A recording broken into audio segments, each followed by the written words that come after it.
Good morning again.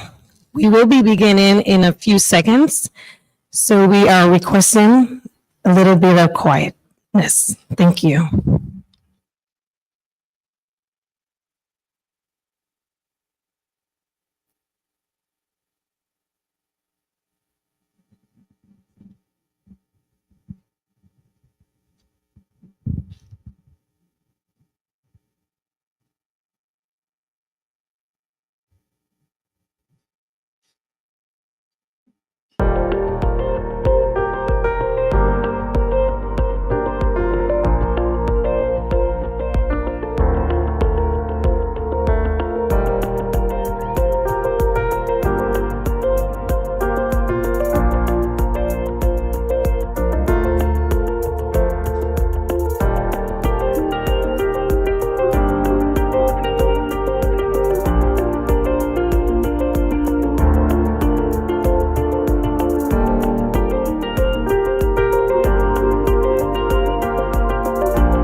A pleasant good morning to all. My name is Shanisa Emmanuel, Associate Director of Financial Planning and Analysis at the Office of Management and Budget.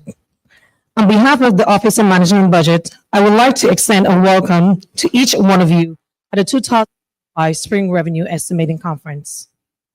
We are pleased to have you with us today as we gather to discuss and assess the revenue forecast for the upcoming fiscal year.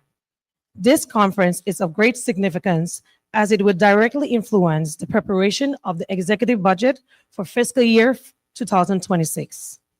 Before we proceed with today's presentations, it is my honor to introduce the Honorable Governor Albert Bryan Jr. and the Honorable Lieutenant Governor Tregenza Roach Esquire, who will be providing us today with their opening remarks. I would also like to take a moment to acknowledge the presence of our members of the 36th Legislature, cabinet members, staff of the Office of Management and Budget, as well as the viewing audience. With that, I now invite the Honorable Lieutenant Governor Tregenza Roach Esquire, and followed by the Honorable Governor Albert Bryan Jr. to provide them with our opening remarks.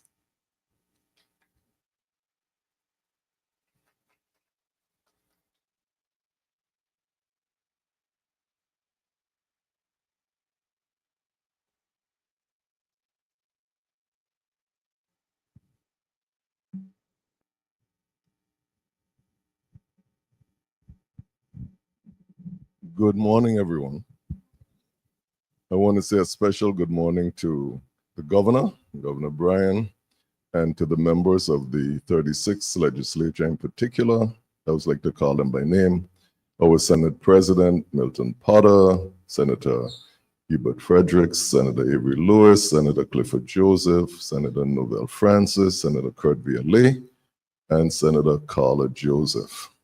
I want to say as well special good morning to the members of the cabinet and to all of the fiscal officers who are here to provide vital information about revenues for the territory. You know, just the other day when we were in the BVI and we were talking about the proposed fees and licenses, etc., that they have, that they want to increase, I said that one of the things that you recognize when you negotiate is what's important to the person across the table from you.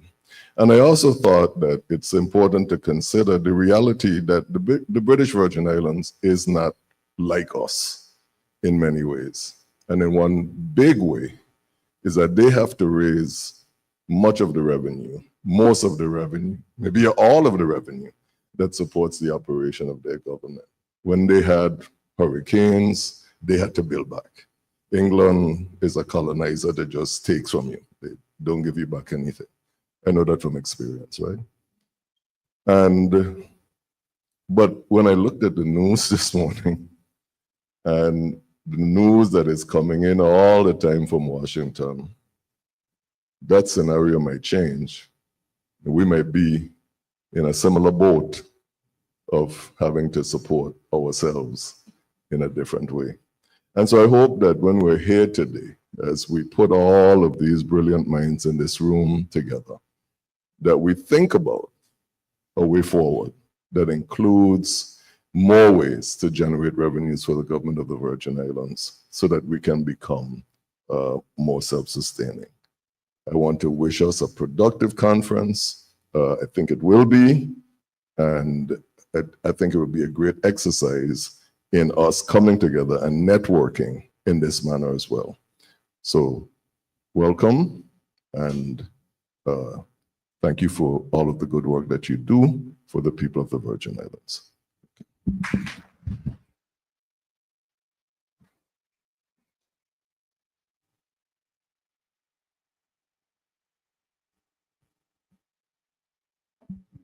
Good morning. Good morning, Lieutenant Governor. Good morning to the President and other senators here from the legislature, and good morning to all you cabinet members and employees, and to those of you who are viewing this, good morning. You know, I often think revenue conferences are great, right? But I think what we should have is an expenses conference, because the revenues really aren't a problem. Revenues are great. It's the expenses that are really the problem. Every year we do this exercise, and I love this. Is one of my favorite things to do, as everybody knows, as we go through and predict what our revenues will be. And for the last this is my 7th year here, the revenues have been essentially positive. But this is bittersweet for me because we're talking about the last budget that I will actually be in control of, because this is the 25-26 budget that we're talking about right now. The next budget that we meet here for will be another governor will be in charge of that budget. So as I look at that, I look at all the things of over the last 7 years that we have accomplished and the things that we have not. And one of the things that I've always thought we should have is a true estimate of what it costs to run this government. And I say that because every year we discount the retro pay that we owe. We discount the underfunded waste management costs. We discount the underfunded hospitals costs. We have a rising matching priority in terms of the Medicaid that we get coming up with our money. We're running out of the money faster. We're giving more services. We discount the cost of Vitran, the real cost. We kind of like sweep it under the rug. The real cost of policing, because every year we have 10, 15, 20 million dollars in overtime that it doesn't really go away. It can be dip a lot, it'll be controlled, but it will never be eliminated. Waste management, the cost of picking up garbage in the community is discounted every year. And we really have to look at what we're doing in the government. We have made a tremendous effort to make sure that our people don't suffer from inflation as bad as they have. And the inflation is in some years as high as 14% in a single year.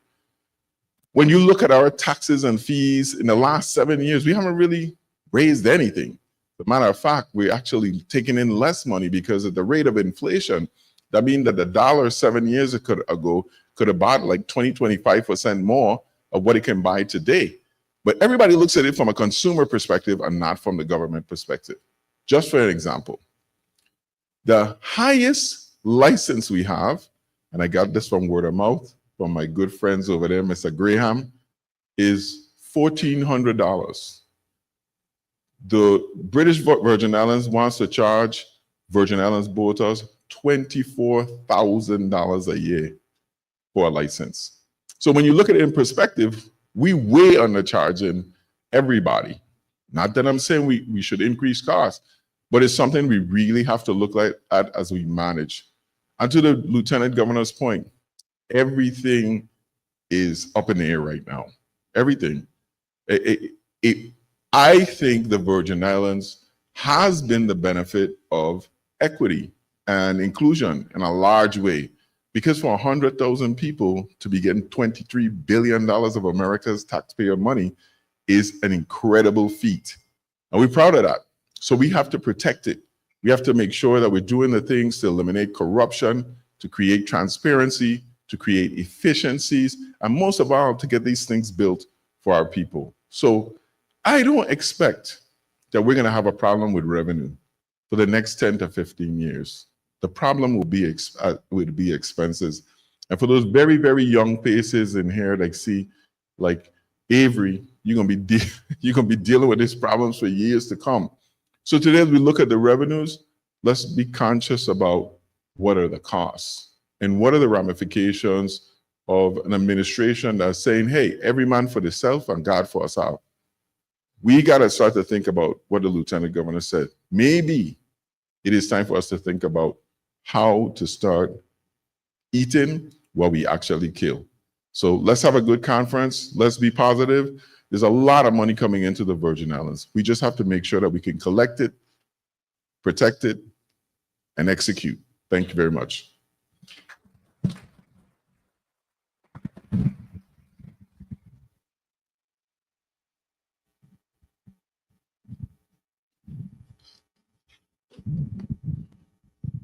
Thank you, Governor Bryan and Lieutenant Governor Roach, for your leadership and support.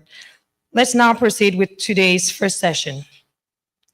To start off our discussions, we'll be looking at the economic drivers, where we'll explore the factors that are shaping the broader economic environment of the territory. Understanding these drivers is key to framing our revenue forecasts and the economic path for the upcoming year. Please join me in welcoming Alani Henneman, Assistant Commissioner of the Department of Tourism, to the stage.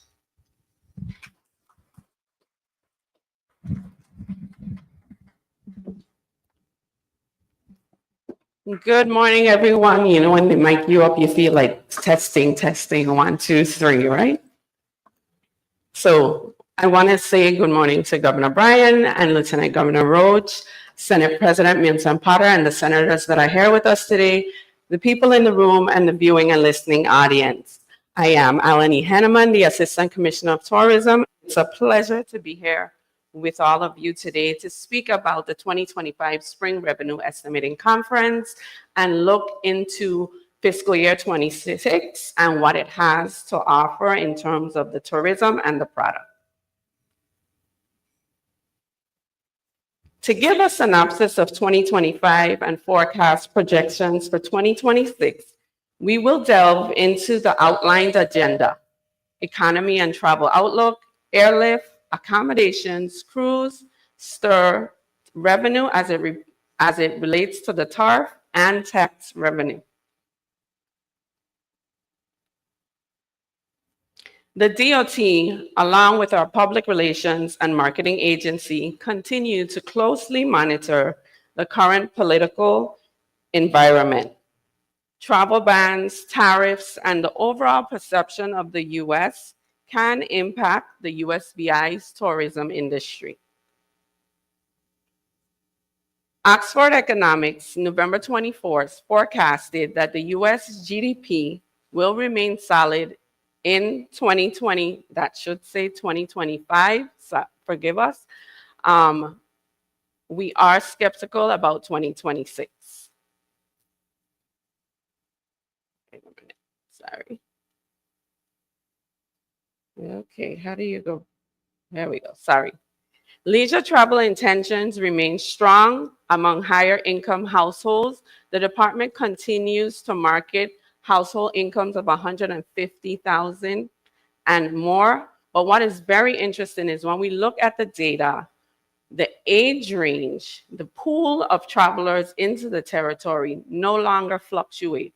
We have a consistent age range across the board. So that means younger travelers are coming to the territory to spend along with families and our older travelers, or more mature travelers. Delta earnings state that consumers are continuing to prioritize premium experiences and our core customer base is in a healthy financial position.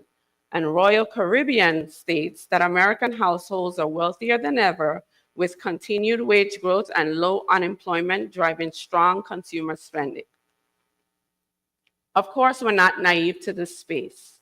We know that there are impediments that can affect the tourism industry. It takes a hurricane, a mandate, a natural disaster, and right now we're looking at visa impediments, immigration, and trade war responses. Governor? Positive for us, right? Correct. So in this space, some of these same impediments benefit us. As you know, no passport required means that the US-based traveler, which makes up 97% of our travel base, will be likely to stay within the US and come into the territory because we are a Caribbean destination and someplace outside of the 48 states. However, if you look at immigration, because we are no passport required, we also have to make sure that travelers that have temporary status or asylum get clearance prior to traveling into the USVI because they can be stopped by customs on the outgoing. So it's based on what mandates are in place.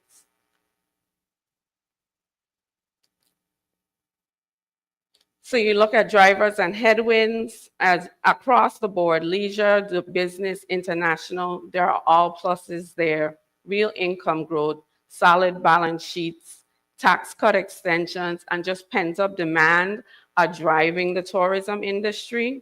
But there are some hampering effects on certain sides, softening on the labor market, inflation from tariffs. We talked about the immigration. And for international travelers, the strength of our dollar makes traveling in the US more expensive. And we already spoke about the travel restrictions and the overall sentiment. So let's dive right in. Post-COVID, the US Virgin Islands has seen a significant increase in airlift to the destination. There is a projected 1.7% rise in nonstop flights from the US in 2025 compared to 2024, and a 20% increase when compared to 2023. St. Thomas is projected to have the same seat capacity in 2025 as 2024, and St. Croix has increased 20.2% compared to 2024. Compared to 2023, St. Thomas is up 18% and St. Croix is up 56%. I will say that again. St. Croix is up 56.5%. As you look at air arrivals into the territory, 2024 was a banner year. These are very soft numbers because when we look at some of the other data, we say 908,000 passengers and we've cleared outgoing 1 million passengers. So we know in the data from BER, it does not include BVI transit travelers and locals coming in, but into the airport and outgoing, we're reporting 1 million at the airport as well. Regional flights break down to the territory. One second, Alana. Sure. Alana, I think it's important to also note that St. Thomas numbers are better in 2024 than they were in 2023, and BVI added, I think they have 2 flights every day and 5 flights on Saturday. So even with them creating more, taking more passengers away from St. Thomas, we still are growing. So if they had them flights, that would probably be up like 25, 30%. Agreed. And I will say this. The airlift into the territory is not subsidized. Let me say this again for everybody that calls and asks a question about why we don't have a morning flight. And when we look at our flight spec compared to our competitors, we have incredible airlift into such a small territory. We do not subsidize flights. And what that means is we don't pay $1 for the flights we see into this territory. A lot of our competitive space pay to play. So it's kudos to the marketing that we do. Since COVID, the momentum has remained strong and strategic marketing has been key for us, and I'll show those results later. We talked about the regional flights into the territory. Key takeaways on the regional flights. If you look at winter to winter and summer to summer, the increase in winter over winter 23 to for 23 to 24, we have 30 additional flights. Summer from 23 to 24, we have 23 additional flights into this territory. We look at the weekly flights. You have summer 23, summer 24, and summer 25. And if you tally the numbers for summer 2025, it'll show in 2023, we had 106 weekly flights into the territory. 24, we have 134 flights into the territory. And in 2025, we have 140 flights in the territory. We continue to increase despite all the things and all the impediments. We continue to move forward in airlift, which is key based on the accommodations that we have. All accommodations in the territory between hotel, villa, charter, and timeshare are broken down. Key takeaway for this slide is that we have more Airbnb accommodations than standard hotel rooms in the destination. The breakdown of St. Thomas and St. John, because I know I was asked this previously, there are 1,736 for St. John villas and 4,465. As we look at hotel development in the St. Thomas, we welcome 135 rooms with the Hampton by Hilton and 11 rooms for the Hotel 1829. I know this slide is cut a bit so you can't see all the information, but total new rooms into St. Croix is 178 after we may have all these renovations of Hotel on the Key, Hibiscus, and there's one other property that I know of there that's not on this list. It's Hotel on the Key, Hibiscus, and the whole Christiansted waterfront properties. Shared economy, as I said, continues to be strong. Revenues for 2025 is up over 23 and 24. We have 39 million when you look at revenue, February revenue. And when we look at supply nights and demand and the supplies, all up for February. Cruise St. Thomas and St. Croix. Key takeaways for this. We are up 90,000 territory-wide in 2024.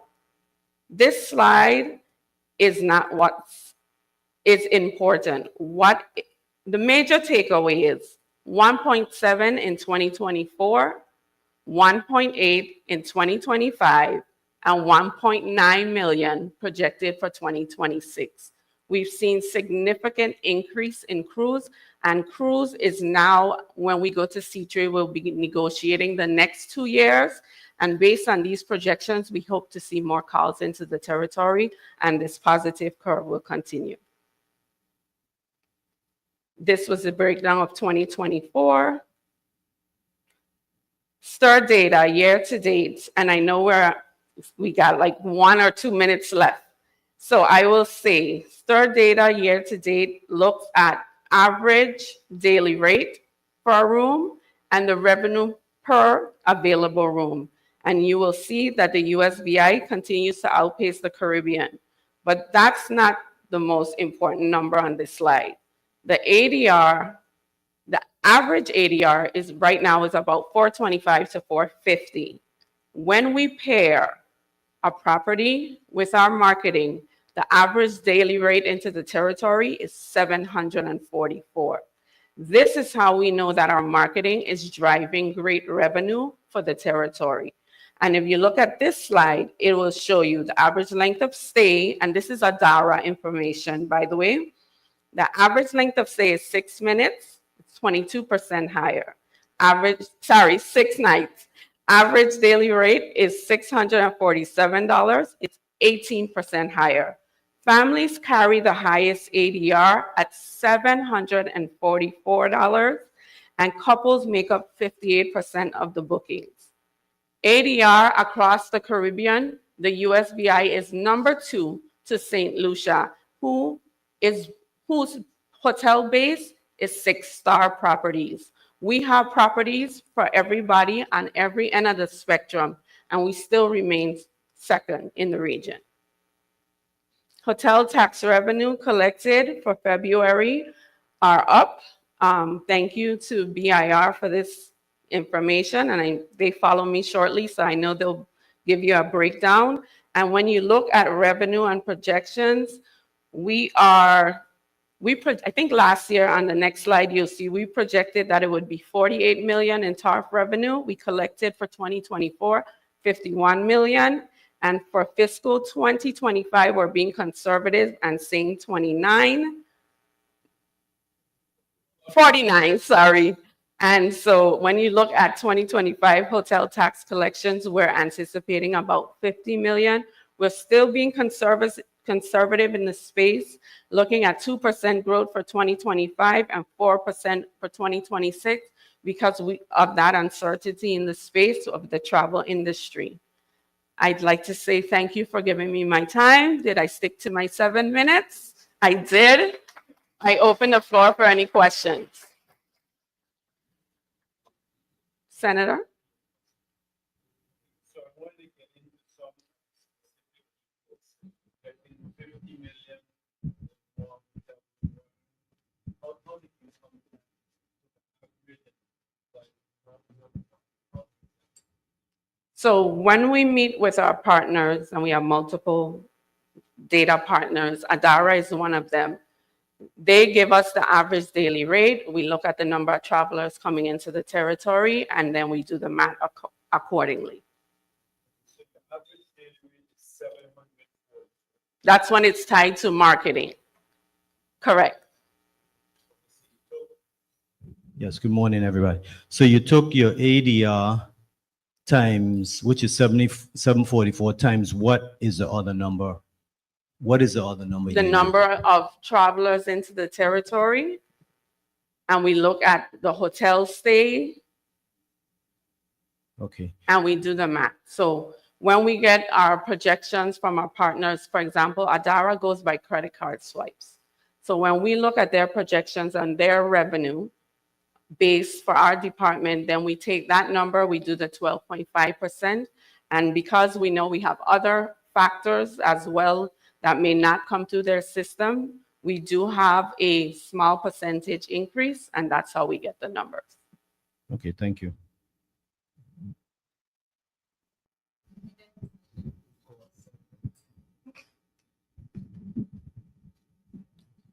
Good morning, and thank you very much for your presentation.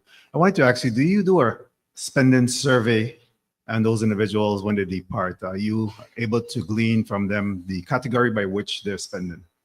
What is in the hotel, what is dinner and restaurants, what is taxi, events? How are you then doing a deep dive to determine the spend of each of your passengers? We don't do an exit survey, that's BER.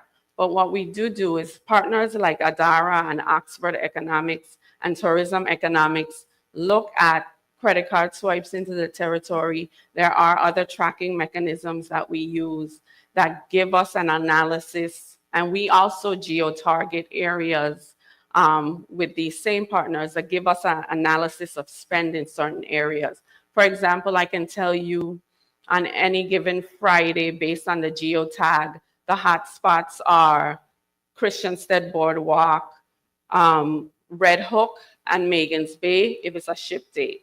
And then we can also look at the spend based on the credit card breakdown and analysis. So those instances where there's cash-only businesses, then you're unable to be able to then analyze what those spends are, correct? For example, like a chicken shack, for example, individuals that may go to a chicken shack, obviously there's a cash business, so you're not really able to determine, and we know that there's a high volume of individuals that attend the chicken shack. You won't be able to determine how much money is being spent in that location by the tourists. We look at, when we partner with BIR, we look at gross receipts, we look at other economic drivers because we know tourism encompasses not just hotel room tax, but we look at all the markers throughout what is reported by BIR to make sure that we see the increase. So it's the regular, your regular taxes, the gross receipts, all those things show that money is spending within the economy based on the travelers in. Thank you. Morning.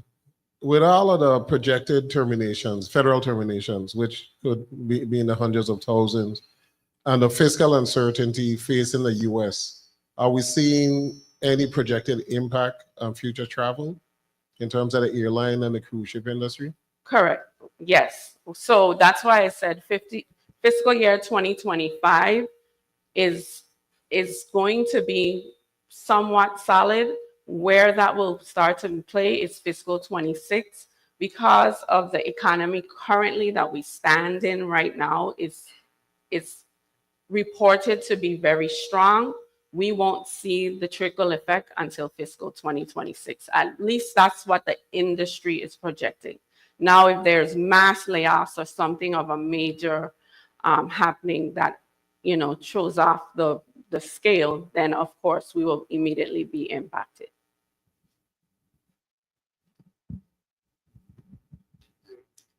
I have a question. A pleasant good morning, and thank you so Morning. much, Assistant Commissioner, for your presentation. I was looking at some of the comments that you made in your slide presentation, and you indicated that you're seeing a lot of younger people coming to the Virgin Islands for experiences. How is the Department of Tourism, what is your strategy to capitalize on that influx of a younger population to our tourism product? I give the credit to festival and our lifestyle partnerships. Between our carnivals and the natural feathers that follow each carnival, we've seen the age group line flatten, but also because we're in lifestyle, we're doing a lot of things with influencers in the space. Naturally, that population follow influencers, they follow lifestyle activations, so all our clutch sports events, the Angela Yee Day, all the stuff we do on Spotify and with iHeart, those cater to younger travelers and they are responding to the marketing. Just one final question. Are you seeing any type of increase also that trickle down from any of the music festivals that we're having, entertainment, tourism? How do you project that will impact our overall revenue generation? Thank you. You're welcome. Just to piggyback on what we were talking about previously, the music festivals are a part of that lifestyle movement, and anything within that stream brings younger travelers, and the younger travelers are spending.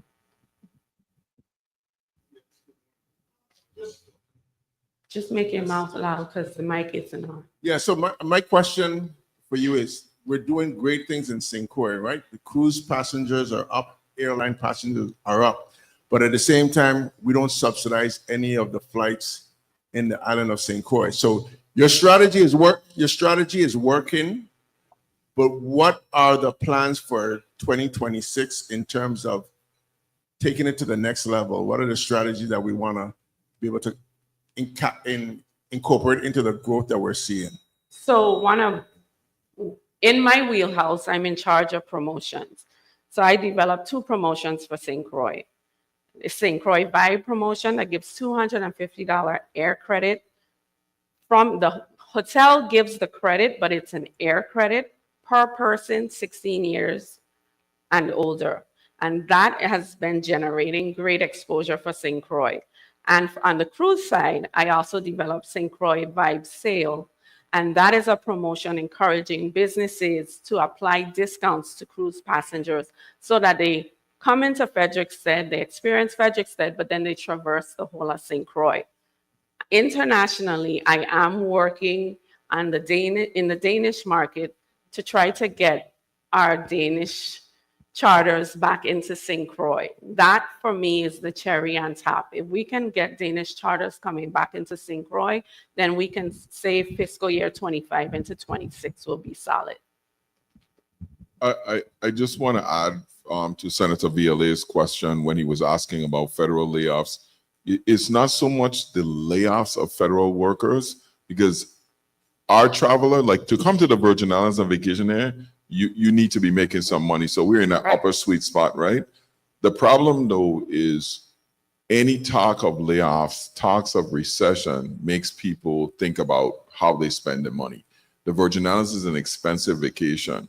So as we move forward and people get more concerned about what's the future is going to be, they're going to start spending less. That's going to impact vacation. It's going to impact us. In all those things, all those key notes of what that's happening is trickles. So the federal government lays off people. People who were getting paid by the federal government, they have to do layoffs too. Then services cut back because those people are laid off. People who are looking at it from a corporate perspective are saying, hey, it looks like something bad's going to happen. They start to lay off. So it's that domino effect that we really are Hardly concerned real. about. Yeah. The only thing we know, even in the greatest recessions, people travel and people love sports. Those always come back first. Thank you.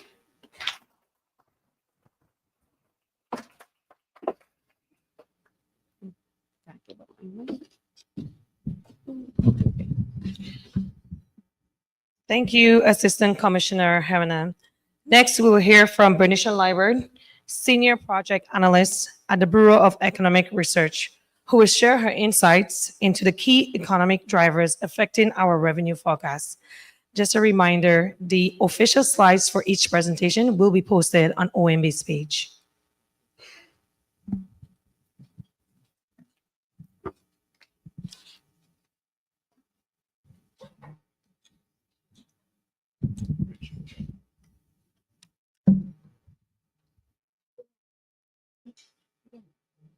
Good morning. Good morning, Governor.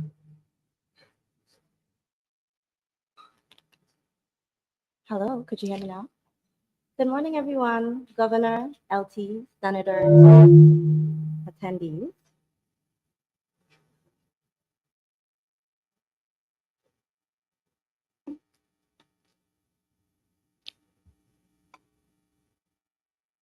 There we go.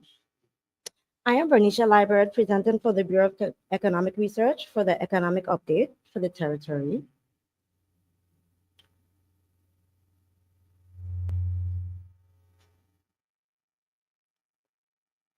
The economic fundamentals of the U.S. Virgin Islands are characterized by a growing tourism sector, a stable labor market, improvements in infrastructure, and a substantial business investment. These factors reflect the resilience and strength of the territory's economy, even amid global economic challenges. Year to date, most economic indicators show commendable sustainability. The GVI has proactively implemented initiatives, particularly in the wake of recovery, which has been crucial for fostering steady economic growth. It is important to recognize the potential challenges posed by the global and geopolitical uncertainty, as these factors could significantly impact our economic outlook in the months ahead. Jumping right into it, gross domestic product. The Bureau of Economic Analysis, in collaboration with the Bureau of Economic Research, BER, produces the annual GDP. It has been reported that the US GDP has increased 2.8% in 2004.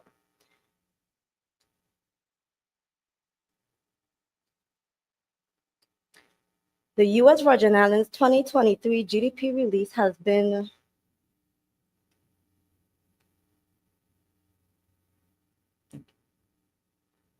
The US Virgin Islands 2023 GDP release has been paused for the preliminary.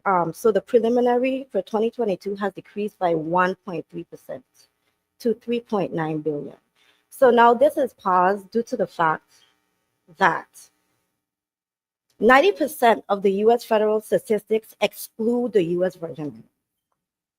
The Office of Insular Affairs, OIA, they have a technical assistance program that has been utilized to address the data gaps, such as assisting with the USVI GDP production calculation.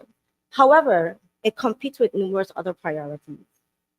In 2004, OIA received over 100 million in requests, but only 22 million was available for technical assistance.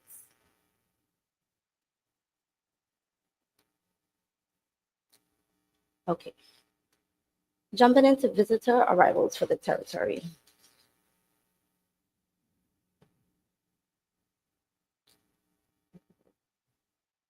Total visitor arrivals for fiscal year 2024 exceeded pre-storm and pandemic levels, increasing by 8.8% and welcoming 2.5 million visitors. For FY 2025 January year to date, total visitor arrivals increased by 5.1% compared to the previous year's corresponding period.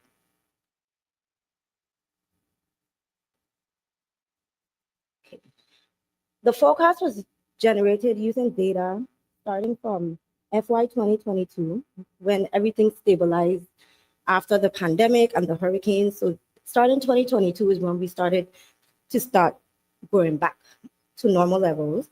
It is anticipated that the total visitor arrivals will see growth of approximately 30% by fiscal year 2026, assuming that there's no other disruptions or uncertainties taking place. For air arrivals, FY 2024, it increased by 19.2%. It is anticipated that air arrivals will see a growth of approximately 7.8% by fiscal year 2026.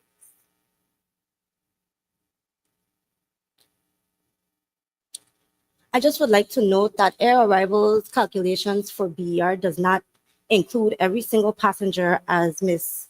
Alani explained prior. We always exclude commuters, people passing through, or locals that live here that's just returning. So we do it based on an estimate that we gathered from a custom card study that was conducted in 2002.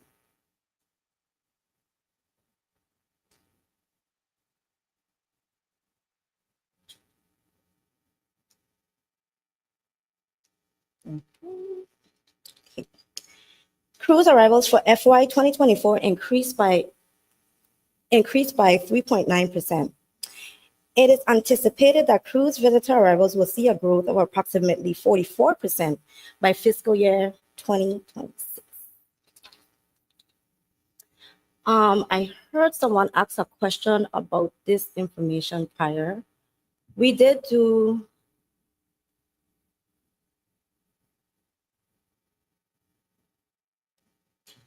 a visitor exit survey in 2022-2023. And these were some of the demographics and the findings from our survey. How the survey was conducted is that we hired enumerators to go by the ports, cruise dock, and the airports.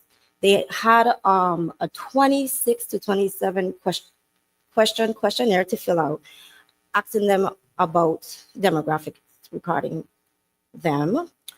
Based on some of our findings, what we found was that 8.1% of US air visitors came from New York.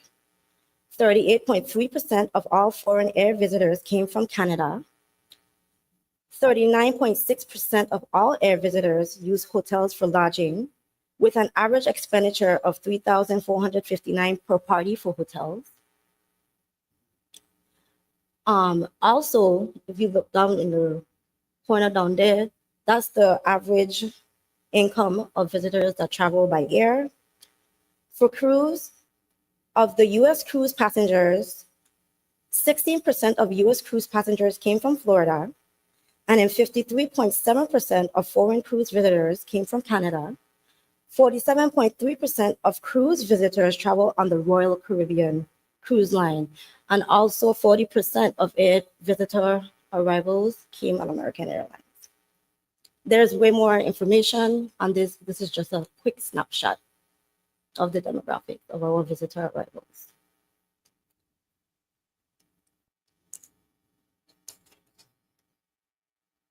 Jump file, okay.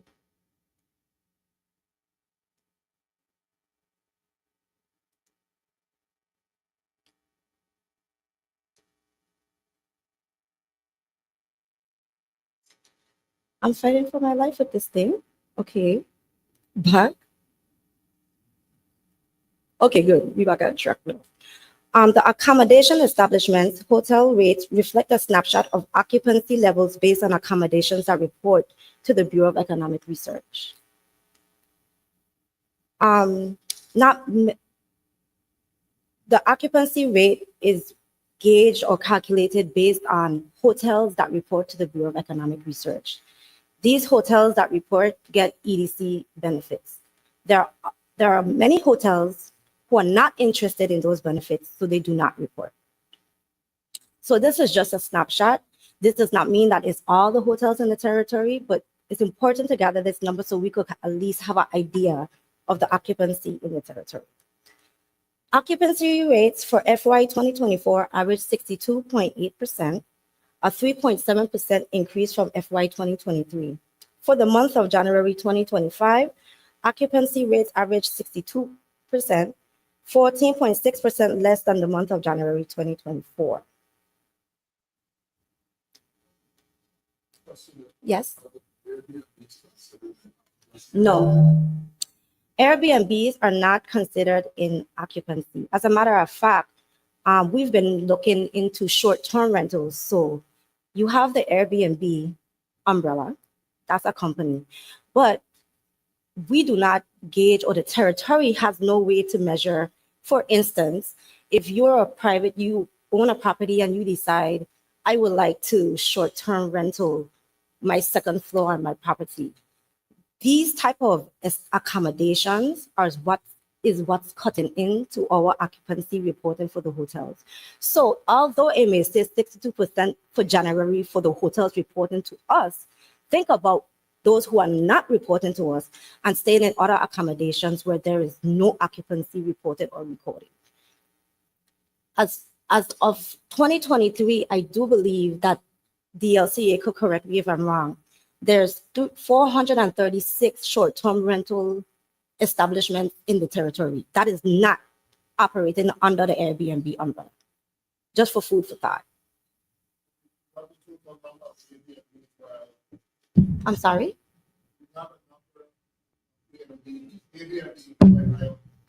Yeah. That's correct, but I'm talking about short-term rentals. Okay.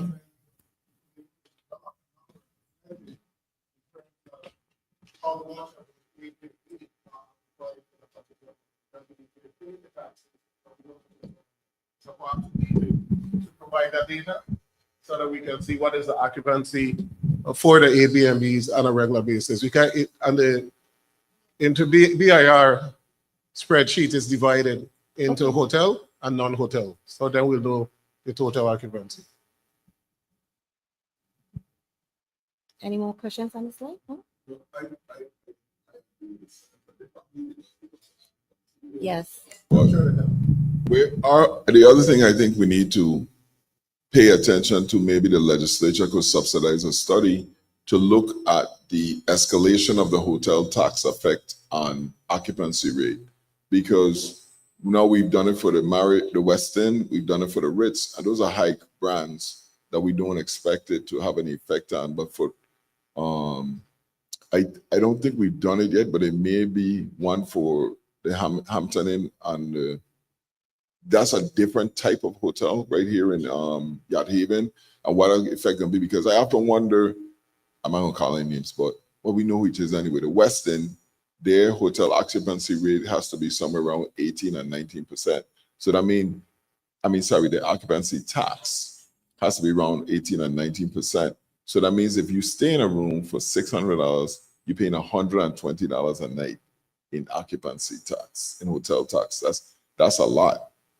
So it's be interesting, and we don't get most of the money. So actually, we do get most of the money. Yeah. So it's just going to be interesting to see as I carry forward. That it'd be interesting to know too if that is affecting our average daily rate. Is the cost of hotel tax included in our ADR? Because that might be carrying it up as well.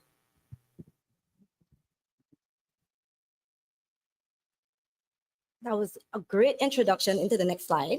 Hotel tax revenues forecast. It is expected that hotel tax revenues may experience a modest decline of roughly 3.3% in fiscal year 2026, reflecting ongoing trends in collection.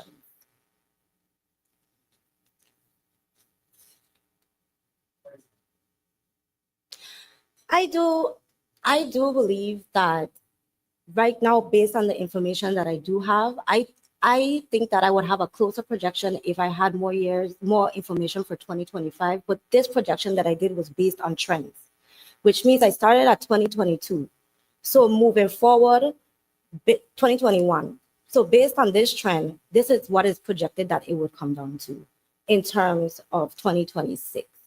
But it could be also, like I said, Airbnb short-term rentals has truly been cutting into our occupancy, and it could be that is being reflected here as well in room taxes.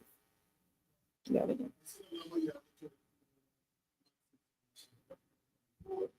But you also collected 17 million in Airbnb. So you collected a total of 50. So the number could be a false number if you look at the interpretation, because the number only reflects hotel tax revenue.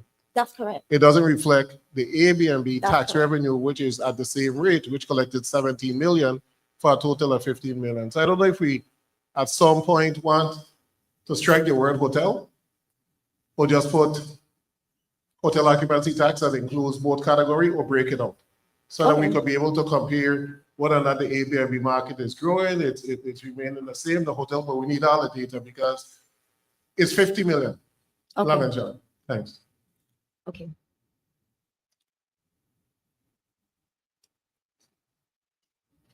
Our rate don't go down, it's not like our average daily rate have to go down. I don't think it can stay where it is. We are already seeing, if we are 62% occupancy in January, it's only reflects hotels.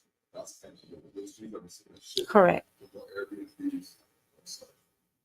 If our occupancy in January is already slipping over last year, I don't like anecdotal statistics, but you could feel that we have a lot of tourists in town. The air arrivals say it. So there's definitely a shift to the Airbnb, which are lower hotel rooms. So while on average you could find a hotel room in St. Croix for maybe $300 a night, you could find an Airbnb for $150. Right. And in St. Thomas, $600 a night, you could find an Airbnb for $200. And when you look at what's happening on the ground, you're seeing tourists coming from weird places like Yes. Hospital Ground and Savan, walking the streets. You're like, well, how did you get up here? Because we have Airbnb capacity Correct. now. Because they don't know where they're checking into. Right. Which brings up some other concerns about our economy and what we need to be doing in terms of how we direct tourists and what their experience is going to be. Yes. And how we capture the occupancy. But based on this number, this is the number that I got from IRB. I collect hotel room revenues number monthly, and based on collections, the data that they have available, that's the number for FY 2024. But I definitely will look in further.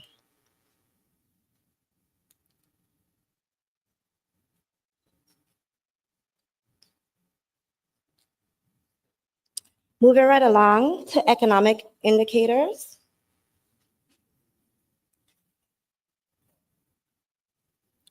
There was a total of 254 million in permits for FY 2024, a decrease of 18%, which we can anticipate would go up. For FY 2025 January year to date, building permits have decreased as well when compared to the corresponding period for FY 2024, but we do know that there are more capital projects coming online in 2025, and that number will go up. The unemployment rate for fiscal year 2024 average.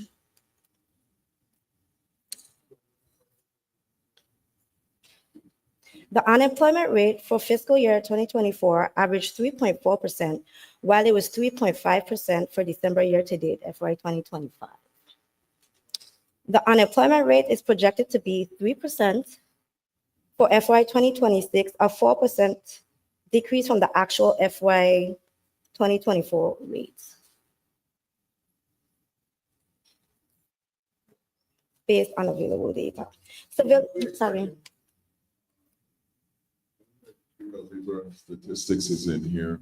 We expecting a further decline in the unemployment rate? Hopefully for 2025, but I did not have enough information for 2025 for the year, calendar year. So this is based on this is based on 2024 numbers, which is really FY 2025. It would make sense based on the amount of construction. Correct, Right. because building permits is planning to go up. So for the schools, the roads, I expect it to decline a little bit in 2026, but I do expect it to start going back up after. But I wish I had more information for this year, 2025, to see what the trends look like so far for 2025. So this projection is really based on numbers from 2024.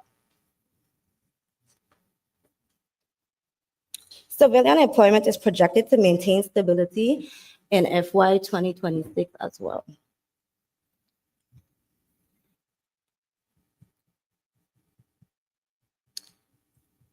The big one, inflation. Okay, the inflation will be released, the full inflation report will be released in April 2025.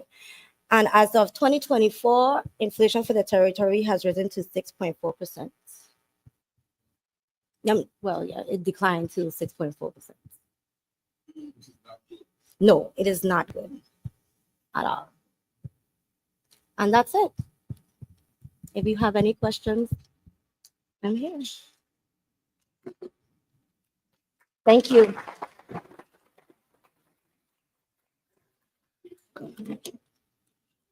Yes. Yes. Yes, testing, yes. Real quickly, the unemployment rates, you were talking about the U3 and not the U6 unemployment rates. Which one were you discussing? The U3, right? I'm talking about the unemployment. Yes, that one. Okay, so what are the U6 unemployment rate? Those for the workers who've given up looking for a job and they're disenfranchised with what's available. What are those rates? I Are don't they have, growing or decreasing?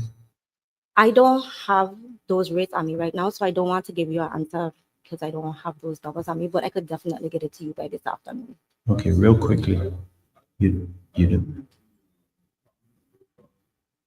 Have us. It doesn't keep any statistics on this. What you have is the rate of, I never heard of U6, but you have what you call a discouraged rate, or which is really just the rate that would be, so the worker participation rate is what is measured. So how likely are people to want to participate? So if we have a low worker participation rate, like 67%, then your statistic would be 33%. I think in the Virgin Islands it's someplace around 60. I don't think we measure it, they guesstimate it, because I don't know how you would measure that. But I was looking at the unemployment statistics just in comparison, like before, during the recession, we would have people using the exhaustion rates, which is how many weeks of unemployment a person takes. And that used to be high, it used to be like 90%. So we're saying 90% of the people take 26 weeks of unemployment. Now it's really low. Even more so to that is the Department of Labor now has paid back 20 million. I know they were getting ready to the federal loan unemployment rate, which means that the unemployment or insurance fund is actually increasing in numbers because nobody's drawing from that fund. I don't know if that helps. Yes, thank you. Thank you, Governor. Seems like you know all of the answers, which is great. Real quickly, I want to ask one thing with the occupancy rates, right? Because Yes. we have the good season, what Yes. is it, November through April 15th, and then the bad season. Do you have the difference in the occupancy rates in the good season and as opposed to the bad season, and also the average daily rates? You can email them to me. Yes, I have all of that information and I could get that to you Okay, by this thank you, afternoon. thank you, No thank you. problem.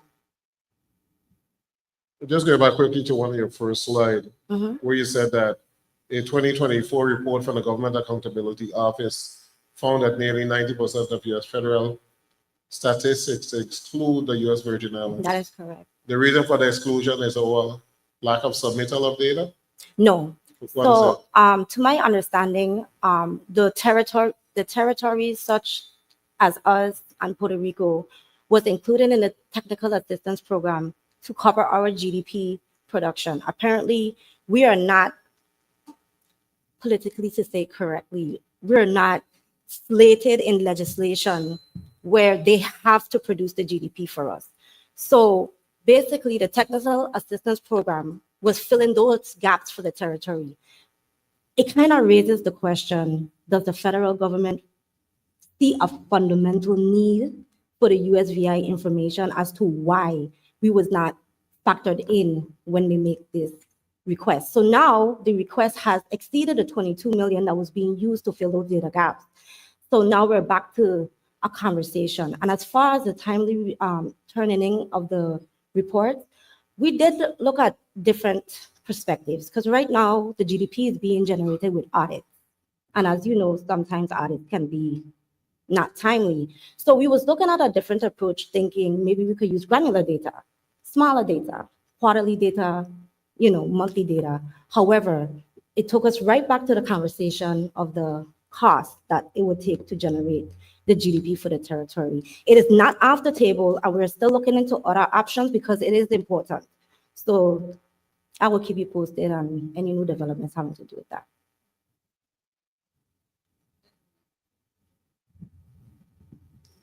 Thank you. Thank you for your presentation. I want to go back to your slide where you had your visitor exit survey and your demographics. I wanted to ask if in your questioning with your enumerators, are they selecting individuals who are just they're not selecting the commuters? What about family members who come back to the Virgin Islands and the like? Is that included or they are excluded? They are actually, I could share a copy of the questionnaire with you so you could see the questions. It's front and back. And one of the boxes asks, are you a returning Virgin Islander, a visiting tourist, or have you been here once before, twice before? So we do ask that question and ask them to please check that box. And we submit, we do the demographics based on those responses. And then I'm just going straight to this data because at Mhm. one point I used to be an enumerator and it was very extensive, a question we used to Yeah. ask. And I wanted to ask if you also have a time period, because there used to be a time period that you collected data. What is your time period? I know on the slide you said from 2022 to 2023, and you do it on both airports Yes, only. we do it on St. Thomas and St. Croix. Is it only for the airports or you do the seaports as well? We do the seaports, cruise docks, and we also do the airports. It's high season, low season. And in 2024, we also did a carnival exit survey, but that data is still being processed. Okay, thank you so much. I look forward to seeing the carnival exit survey as well. And I hope you also do surveys for some of the music fests that we are having. Thank you so kindly. Okay, thank you. Anybody else? Yay. Thank you.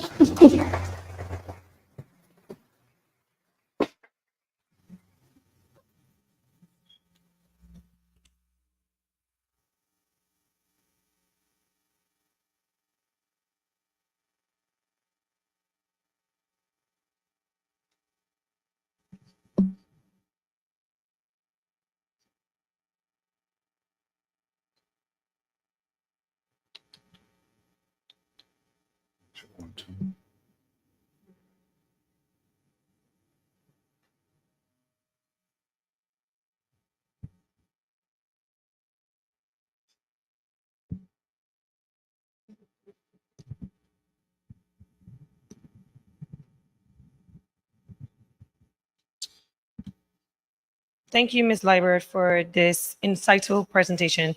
Now we'll hear from Horace Graham, Jr., Assistant Commissioner of the Department of Licensing and Consumer Affairs, who will provide an update of the department's effort to influence and support the territory's economic landscape.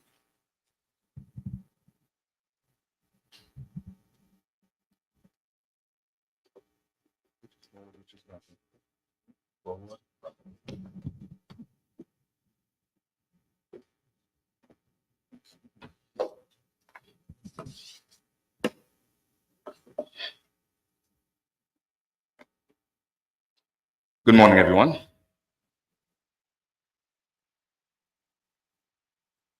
Protocol being established, truly appreciate the opportunity to share with you some of the projections for the Department of Licensing and Consumer Affairs for the fiscal years 2025 and 2026, well, 2026. the DLCA continues to maintain a very aggressive approach at just dealing with our business license areas. We have been working extremely hard at trying to make sure that we bring down the times, the processing times for licenses. We recognize that that has been a major impact. But before I continue, before I really get going, I want to thank our team at the Department of Licensing and Consumer Affairs, and especially our commissioner, who has been one of the mainstays at really pushing forward our improvements. And so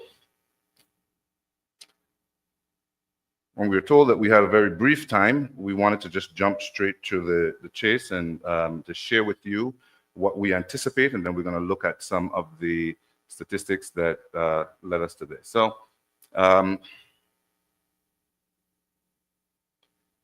we anticipate that in fiscal year 2025, looking at what we had done for the first quarter already, we anticipate a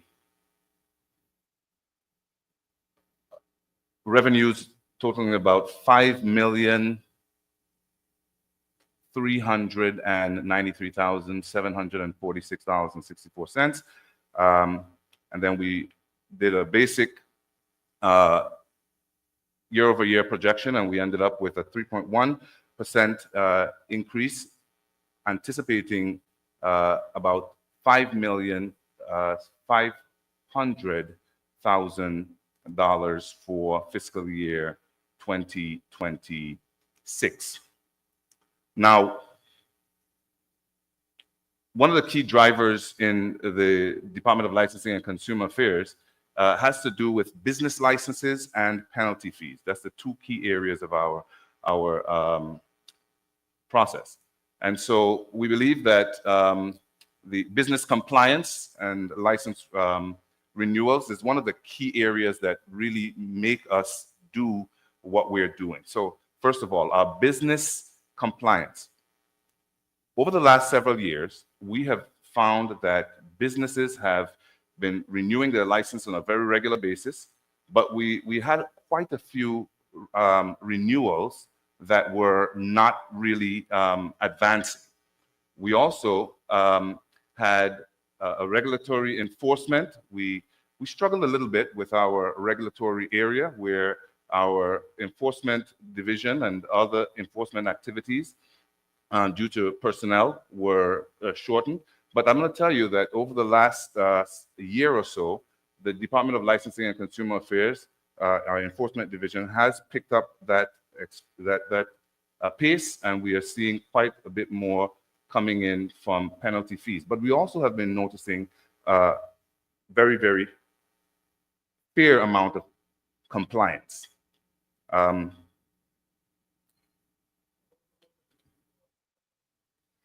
The numbers are an increase over FY24, and it's about a 3.1% increase over fiscal year 2024. I'm going to jump down to. There was a editorial the other day citing the fact that the economy isn't doing well because we don't have as many business licenses, new business licenses being issued, but the revenue is increasing, but the fees are stagnant. That we haven't moved the price on fees. So that means that we are seeing steady growth in terms of businesses. It would be interesting, oh, there you have it, to see post-COVID, because it was a tremendous jump after COVID in business licenses, and now there's gradual growth that is continuing. Yeah.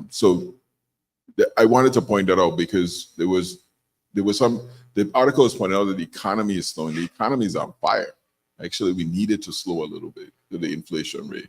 Well, Governor, one of the things that, and why I want to jump to this this slide, is that one of the things that we are noticing is that in response to the push for construction-related businesses, we are seeing immense interest in that. So we have construction contractors and all the other licenses, whether it's carpentry, masonry, many individuals are coming forward interested in that. So while we're seeing in some instances a retrenchment where you're not seeing as many bars, restaurants, while they still continue to be extremely, or retail establishments, we're finding that, at least for the numbers right now, we're finding that they are more consistent in terms of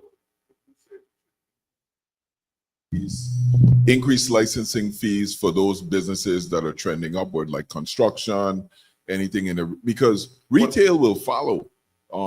Because once we start doing all these jobs, then people got to eat, they got to drink, they got to do. So we need to raise the fees now for construction licenses. We had now that I got a legislature is here, I want to mention, we have a piece of legislation now that forbids contractors from using their licenses in multiple businesses. Has that been resolved as yet? Well, it's not that it's forbidden from using it in multiple licenses. We restricted it to just 2. I think that the way it works is, and it was for be able to ensure that there was compliance. When you have a general contractor and that general contractor is serving as the person of record for multiple businesses, how much oversight can that individual do in terms of making sure that the work is done in the way that it's supposed to? So there's a balance, and I think this is a perennial balance that DLCA faces, is being able to protect the consumer and also ensure that business grows. And I think that's one of the biggest challenges, Governor, that we're facing. So the limit of 2 is statutorily established, or is just the DLCA or the board establishes it at 2? Because if you could have a general contractor license that you're using for, you could have multiple businesses, you could have multiple business partners.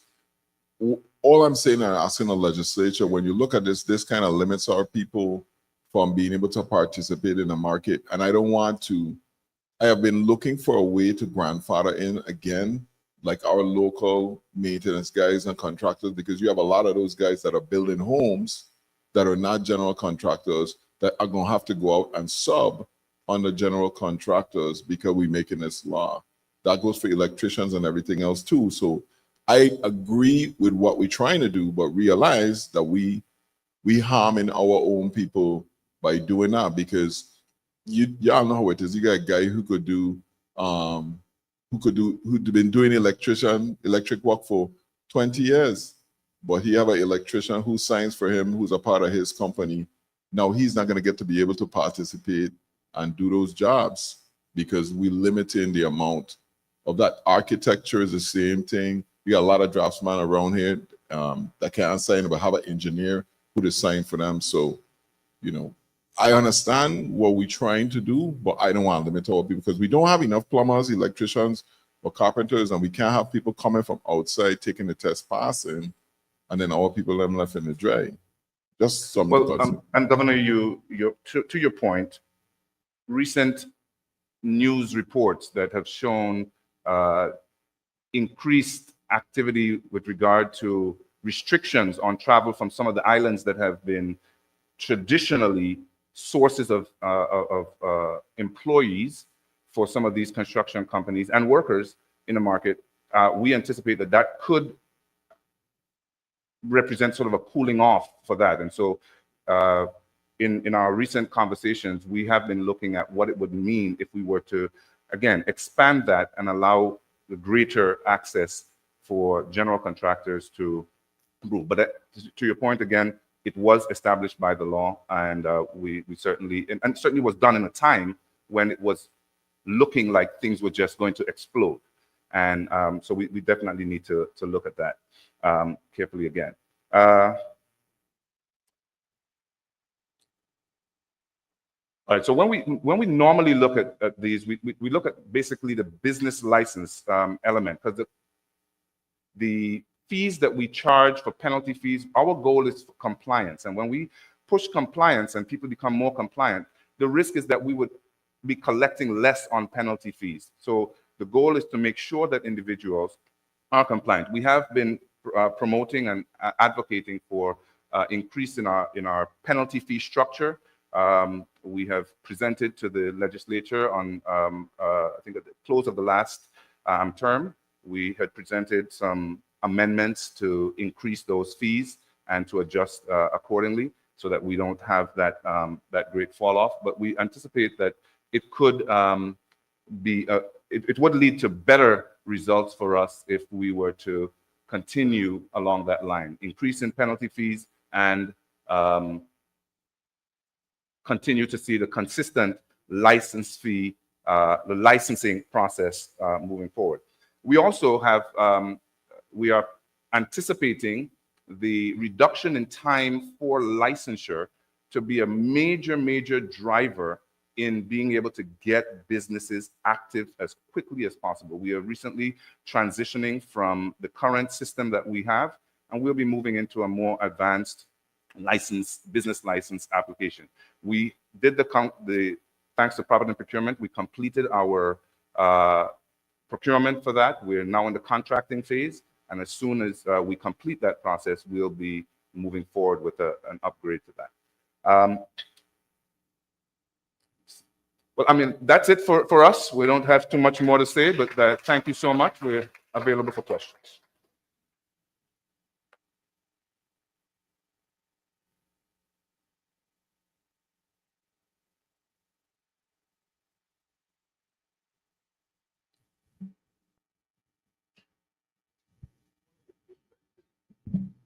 One of the things I think for next year, when we do this, is to include legislation that will be helpful to help us generate more revenues and facilitate process.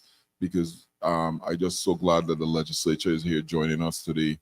Because a lot of these things, you know, you go over them in meeting and then we never formally advise them of these issues. So it's good for them to be here today to listen to how we could increase revenues or streamline and create efficiencies in the revenue game process. Are there any things in licensure right now that is prohibiting or stopping or stuff from moving faster, or besides the fees, of course, that you want change? Well, I'm going to say that one of the things that we have, there's the conversation is re-emerging over whether we should do tax clearance as a prerequisite to licensure. And I must admit that in the early stages of that conversation, I was on the side of tax clearance. But looking at what we were able to accomplish in terms of getting people to immediately engage in their business activity. When an entrepreneur wants to get involved in business, and there's so many roadblocks, and even while we have the process that's established for tax clearance, I think that it's an excellent process right now. The BIR requests of us the revocation of licenses after they have taken pains to make sure that they can collect on those debts. Before, what was happening is they would just give us a tax clearance denial and let it sit there. It would sit there for 2, 3, 4 years of people just not renewing the license. Then we would charge them penalties. And if you're sensitive to what's going on in the market, businesses have it hard, Governor, and to the team. And I'm saying this generally speaking. When we hear the challenges that businesses are facing, it is not without great pain that we go through the process sometimes that we do. The department has been able to assist businesses by giving them payment plans to meet their penalty situations, but many of that is as a result of not being able to obtain the revenues. Slow payment from government, all these other things are real challenges that we face. I'm really transparent. It is impacting them, their ability to do some of these things. So it's working out for us. And we believe that that if we keep the process the way it is, once BIR sends us those notices, we have been aggressive. And guess what? That's when the people come back in and make their payments. They are making good on their obligations. A number of businesses. And I think it's good that you mentioned that in this room with all the financial people here too for most of our departments, because on average we get invoices 40 days late from a date written. So your departments are not turning in the invoices on time. That's the first part of the problem. And then the other part of the problem is in the government we deal with such big numbers, little $2,000, $5,000, $6,000 ain't nothing to us. But it means a lot to small businesses. So we have to prioritize our businesses, especially when we have federal funds to pay for stuff. They should be getting paid the next day if possible, because we're the biggest spender. If we don't pay, if we don't spend, the economy stops. I don't care how much tourism you have. between the payroll and government expenditures, the government of the Virgin Islands is the biggest spender in the Virgin Islands, bar none. So we, as government employees, have to do our job to get that money out quickly, because businesses hurt. To some people, $5,000 is nothing, and some people, $50 million is nothing. But yeah, $1,000 make and break businesses. So let's all make sure that we get them in. Just question on the same. That's a mandate to the department governors? Okay, say that's a good thing. That's a very good thing. In reference to your statement with the tax clearance, BIR testified before the legislature and said the complete opposite. So at some point, if you guys can get together and tell us exactly what you want, because we have already drafted legislation to repeal, because BIR came to us and said we need it repealed. So we said, not a problem, we're going to repeal it if this is going to bring more money into the coffers. So if the financial team can meet and make a decision as to which direction, we would appreciate it, rather than wasting time bringing legislation that you told us to bring and then you don't want it. Thank you.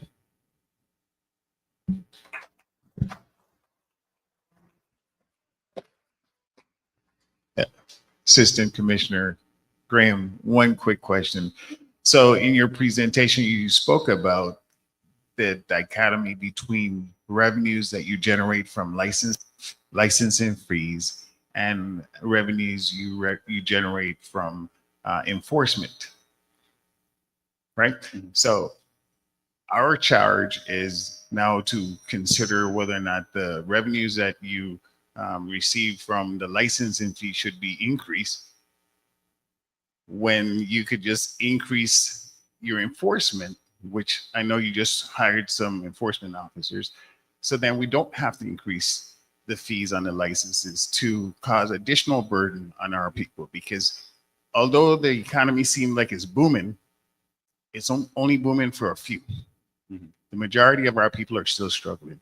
And so if we could hold the line on increasing fees for like business licensing and just do the enforcement, which means you're penalizing the people who are not doing what they're supposed to do, then that would offset any adverse, effect on other businesses that are doing the right thing. Senator, I fully agree. That's it. The majority of businesses are suffering and majority of people are suffering. And I think it's disingenuous to be putting that before the public, because it's not true. And we're not reducing any licensing fees for any business. People making money, they just don't like to pay the government. Around here, we turn our back all the time. People just don't count out, they count out Caesar. A lot of people are in tax trouble because they have years and years of tax backing up all the time, and they balance all things so hard, but you got to pay the taxes. We haven't raised taxes. We've subsidized electricity. We've created the payroll protection plan. Businesses in the Virgin Islands got millions and millions of dollars. Yeah, some businesses are suffering, but to characterize it that the majority of businesses are suffering is just not true. Governor, with all due respect, we disagree on that point. I run businesses. I know what it's like at a small business level. Maybe the larger businesses don't feel a pinch like we do, but I know we do. And if the majority of small businesses is what I was referring to. So that's where we disagree. So I understand some people are doing very well and God bless you, but I could speak for those people. As a banker here for many years, I could tell you my pain was dealing with small businesses. Big businesses didn't come to us. So that's who I have to advocate for. That group that's suffering. And they're the ones that don't want their business license increase. Senator, I don't think you're listening. And I don't want to get disrespectful, but we specifically spoke to construction business licenses, which he indicated are on the rise. With more construction there, it only makes sense. Like I said, the most expensive construction business is $1,400. Not construction. The most expensive business license salary is $1,400 in the entire Virgin Islands.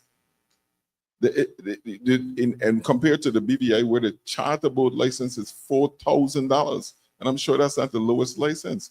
It's obvious that if you're doing business here in the Virgin Islands, in the U.S. Virgin Islands, and you're in the construction trade with $23 billion in industry, it makes sense that we should raise the licensing fees. You go have a company coming in here, not to pick on anybody, like, let me think of one, Kiewit or Jacobs, and grossing $50 million a year and paying $500 for a construction license. 130. That don't make no sense. So, Senator, and to the discussion that we're having, the governor's submission is a real pertinent submission that was made in terms of focusing. And I think we have a history, and we know clearly that in the past the Senate has looked at it in this same way. Not too long ago, the Senate voted and moved to increase the fees for alcohol-related licenses. That was a clear study. They looked at what the cost to the community was, and they decided to increase that. And I think that that's a very, very good and excellent suggestion, and it's a recommendation that we certainly would want to advance, which is on the side of the construction contractors. We anticipate a bumper set of activity, and especially if you have outside companies coming in, it would be appropriate to look carefully at increasing those fees. And I believe that those will contribute to the revenue profile for the government of the Virgin Islands. A quick question for you, Assistant Commissioner Graham. In respect to being a revenue generator, are you making accessible for revenues to be able to come in and collections to be made?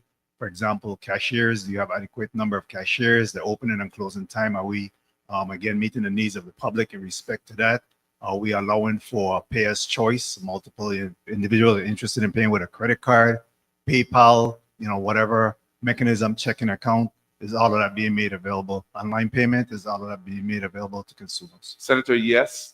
We certainly, the other forms of payment like PayPal and so on, that should be coming forward with our revamp. But right now, we accept cash, checks, credit cards as the major form of payment for processing fees through the Department of Licensing and Consumer Affairs. What about the opening and closing time for your cashiers? Cashiers open at 8:30 and close at, I believe it's 3 o'clock as a standard. If individuals come after, if they're paying by check or if they're paying online through the system, then it's 24/7. Do you presently have the authority to increase fees, or you need to come to the legislature? Senator, we do not have a unilateral authority to increase the fees. So we have always had to come through. We have not increased fees, I think, since 2003. Do you want the unilateral We authority absolutely would like to have that, with a caveat that maybe put a to be block sunset to be sunset by over like okay. a cap like 50, no more than 50% for, let's say, a period of 3 years, something that is reasonable to sort of put a check against the department just going wild. But I do think that it would be a helpful tool for us to evaluate, see the need, and be able to respond very timely to it. Okay, thank you. Thank you very much, everyone.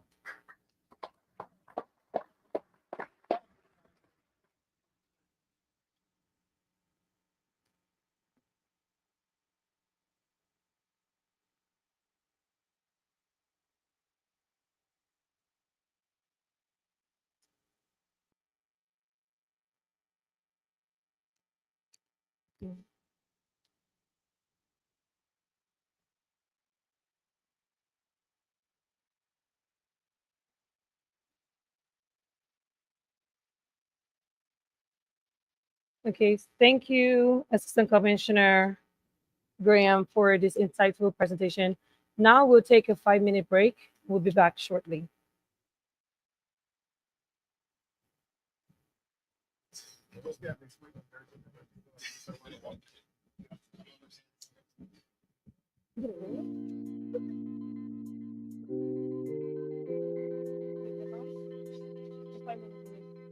Are you hearing me clearly?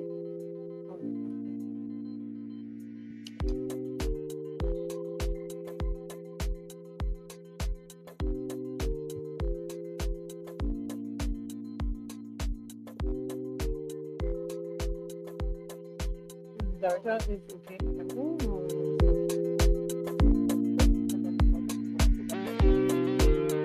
going to?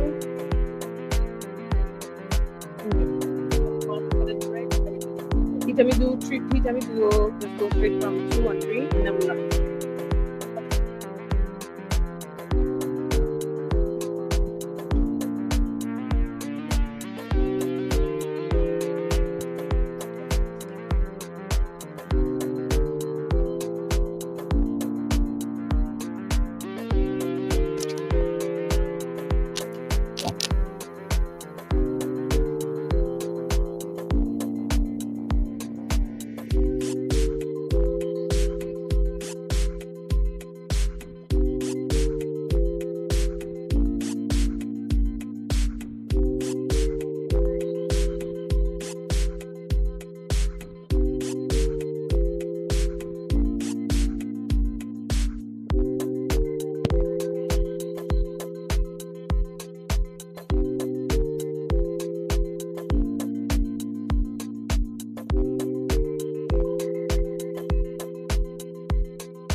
do. Yeah, you get something.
Yeah? Omari, you gotta come up on the games of these.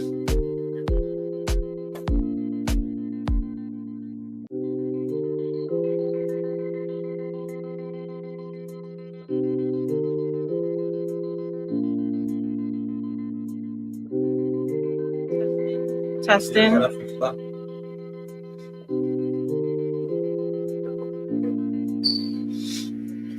Testing, testing, testing. Yeah, that's what we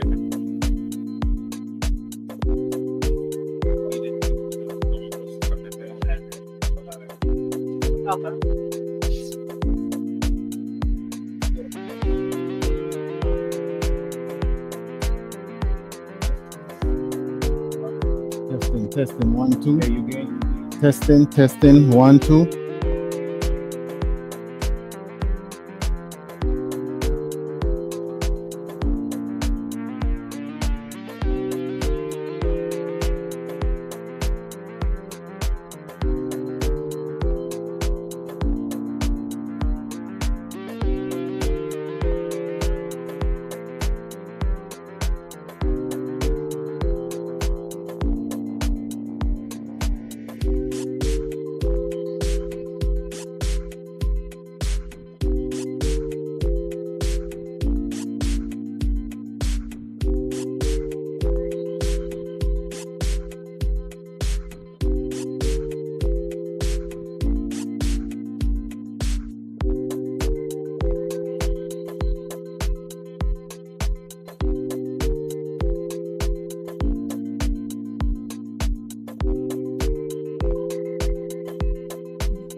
Alrighty, so we'll begin in about 1 minute.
Welcome back. Our second session today focuses on taxes. This group will provide insights into the territory's tax collection efforts, a key component of our revenue forecast. We will hear from Letitia Smith, Deputy Director of the Bureau of Internal Revenue, and Joseph Bramble, Task Force Financial Analyst, who will present the status of tax collection and future expectations. Please join me in welcoming them to the stage.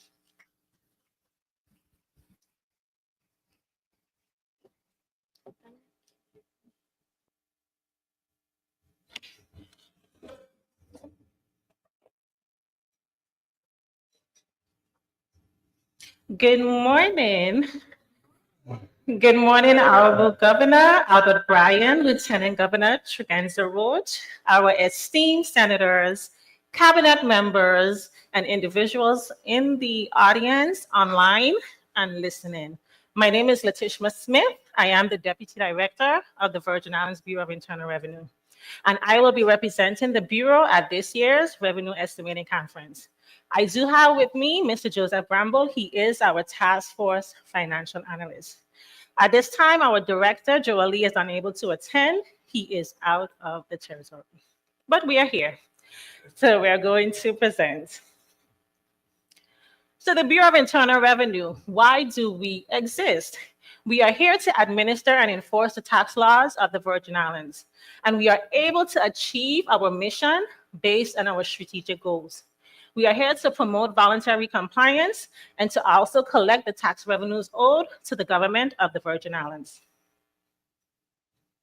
We do tax collections, and our tax collections are deposited within the general fund and the special fund.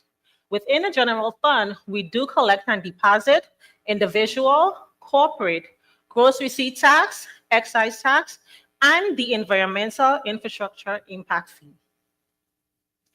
We also collect container tax. So as I indicated previously, when you are viewing our seaports and you see those beautiful red containers, we do collect taxes on those. If the container is up to 39 feet, we do collect $50. If it's 40 feet or more, we collect $100 per container. Also, tire taxes. If your tire size is 18 inches or below, we collect $1 per tire. And if it's 19 inches and above, we collect $2 per tire. Entertainment taxes. Our entertainment taxes are collected based on 5% of the gross receipts earned at that event. Also, our franchise tax, we do collect a franchise tax fee, and it's 5% of the gross subscribers' receipts. And the franchise tax, those returns are submitted to the Bureau quarterly. Within our special revenue fund, we do know that those funds are restricted based on the Virgin Islands Code, and we do collect hotel occupancy tax. That tax is 12.5% of the hotel room rate. We also collect a highway users tax, and that tax is commonly known as the road tax. And it's 16 cents per pound, and it's based on the weight of the vehicle. Yeah. Yes. We also collect fuel tax, and it's 14 cents per pound per gallon, and it's based on diesel and gasoline fuel purchased. Also within our special fund, we do collect the vehicle rental surcharge. Prior to February 1st of 2025, we collected $3.75 per day based on the car rental. Now we collect $5 per day for the car rental.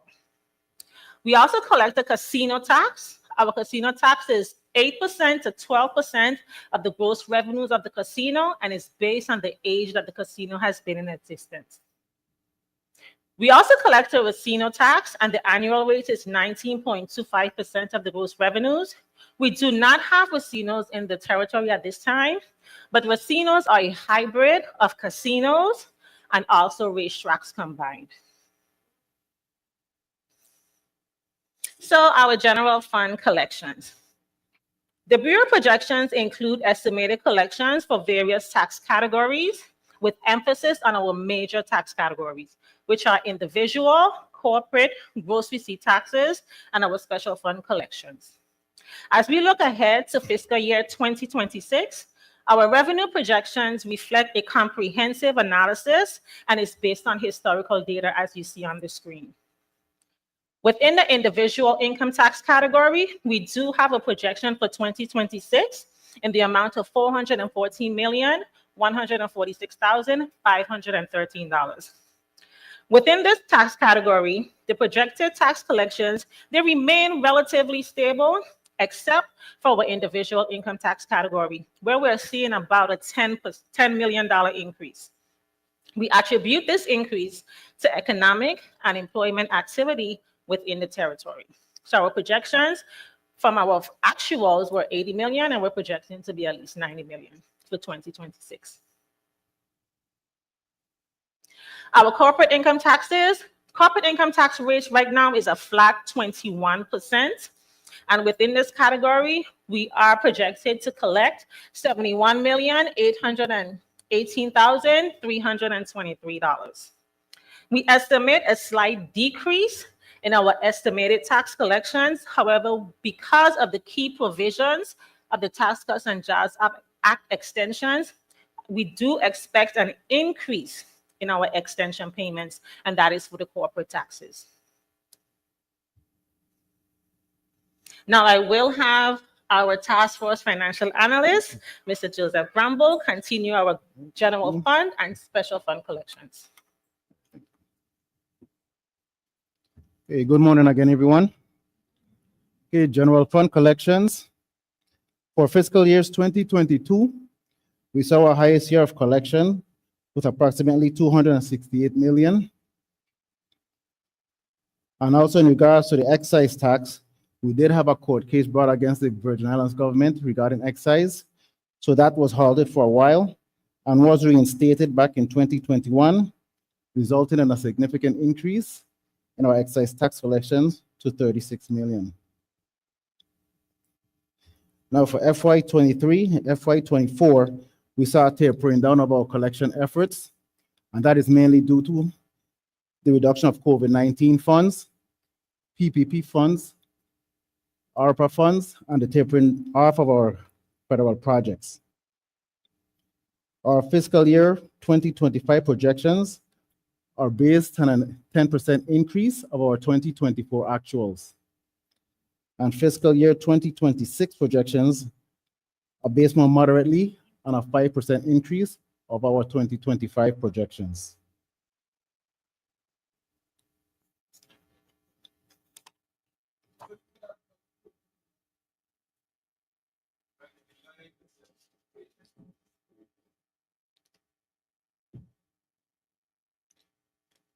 Entertainment, that is for any events that's put on, like the shows that we recently had in St. Croix. So we do charge gross receipts on those. So those are not projected until we actually know when an event is coming, then we charge the gross receipts for that event. And those are then plugged into our actual numbers. Okay. Right.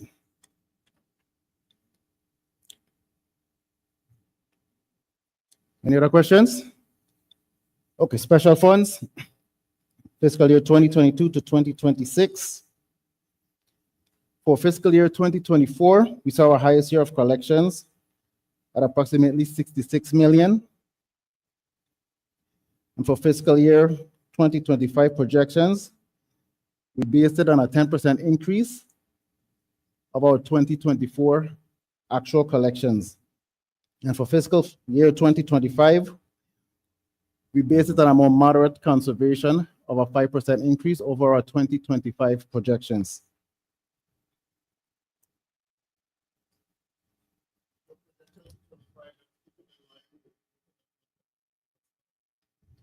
Yes, up until February, end of February.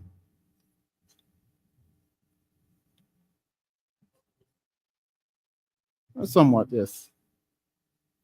Question to Senator Villa point. When you go back to 25 projection, it was, you go back one screen, please.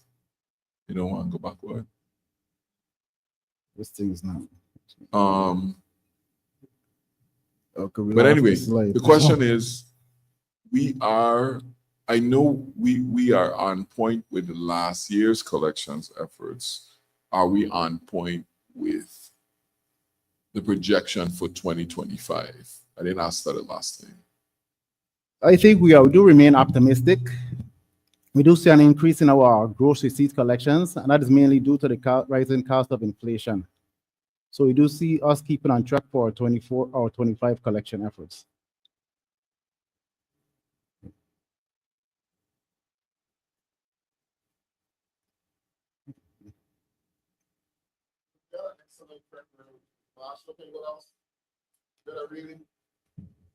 We had an excellent February in terms of collections.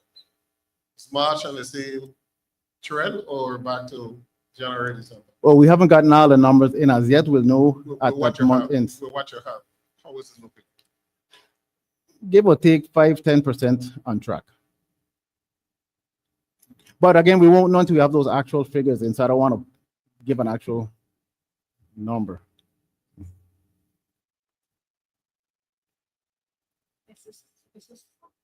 So we are looking at our collections daily, and we do get the collection reports from our collection supervisors. So our February reports, as you saw an increase in total taxes of 3%, and we're definitely on track. But we are optimistic that April 15th is around the corner, so I hope to see everyone in this room at the Bureau. We do expect an increase in individual and corporate taxes at that time.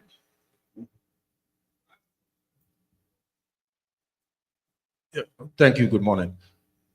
Concerning the entertainment tax, why is it not extended to those acts that come here and perform utilizing our tax monies during our festivals and carnivals? Why is that not extended to them as well? I do not have the answer for that because I know the different acts is under the division of tourism. We just collect the taxes once they are included within our coffers. Well, we know So that we the don't most report of the them. public funds that are utilized for entertainment are utilized during those times, and individuals should pay their fair share. I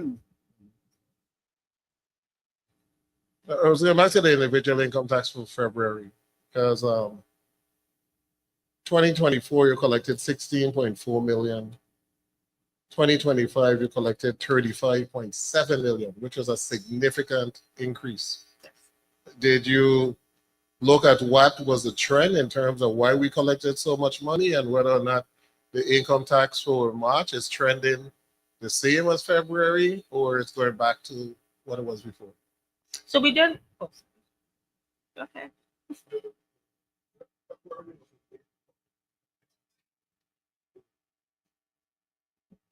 This year, the federal government gave an extension for the late filing for income tax to February 18. That's what it looked like that.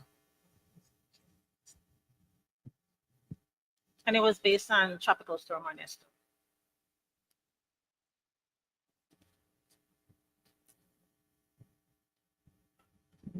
Yes, my question is, I want to go back to the entertainment tax. Back in the day, when they had activities, there were persons from IRB present to ensure that monies collected were fairly given to IRB. What are your intentions as we move forward? I know we have a lot of activities during Carnival, especially Carnival time, to ensure that we collect the right amount of revenue based on the activity. Yes, so each event, we do have revenue officers at those locations, and they do count the individuals as coming in. And we know exactly when those entertainment tax returns come through, what should be assessed. Okay. So our individuals are on site at every event that we have. Thank you. Paid events. Yeah. Correct, because our actuals for 23 and 24 are zero. The entertainment tax is assessed, but we haven't had any collections at this time for the actuals of 23 and 24. Sure. That is the reason why it's zero. But those taxes are assessed, and we are in the we are actively collecting at this time.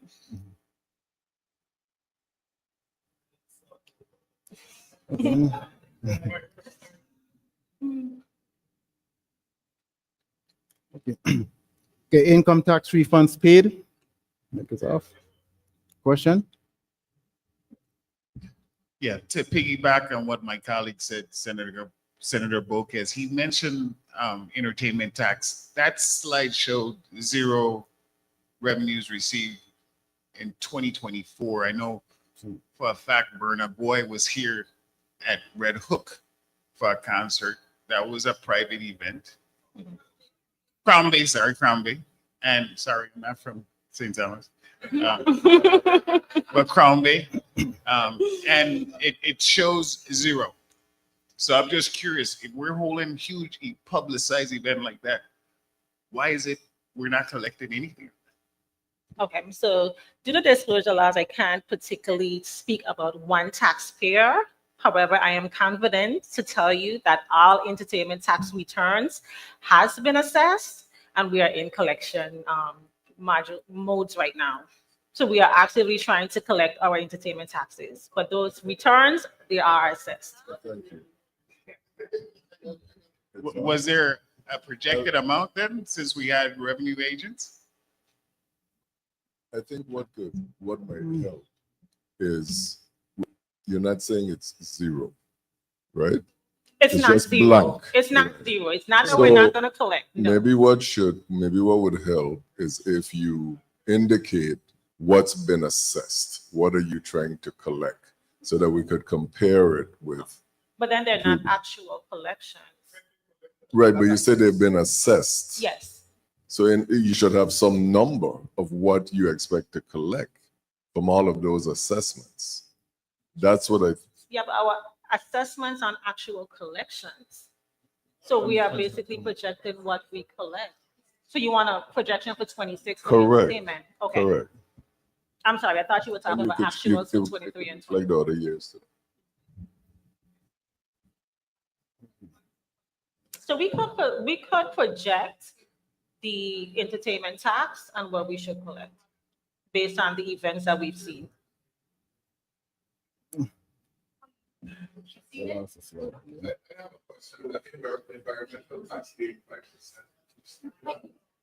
So why to say 85%? Well, it's broken down. 15% goes to tourism, and the remaining 85% goes to the general fund. And that's based on the individual timeshare. If you own a timeshare and you stay within the territory, it's a $25 per day tax.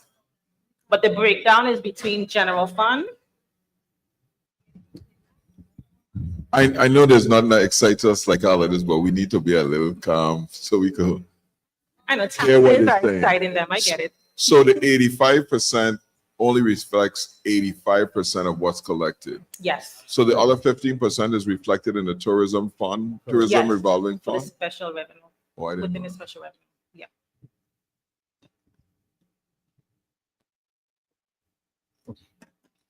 The income tax refunds paid as of file date April 25th, 2023, the Brian Roach administration has paid out an impressive $381 million in income tax refunds.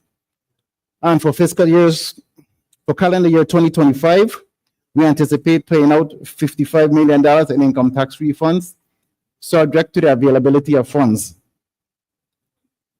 Okay. Okay, that concludes our presentation.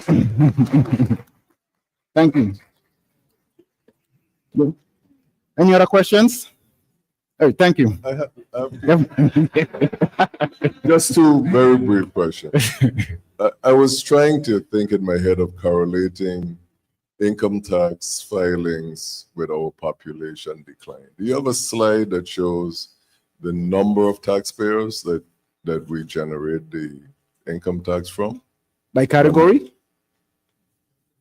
The total taxpayers, like to see it trending over time. What are So last tax year, we have a total of 35,016 taxpayers who filed income tax returns. and how does that compare to like a previous year?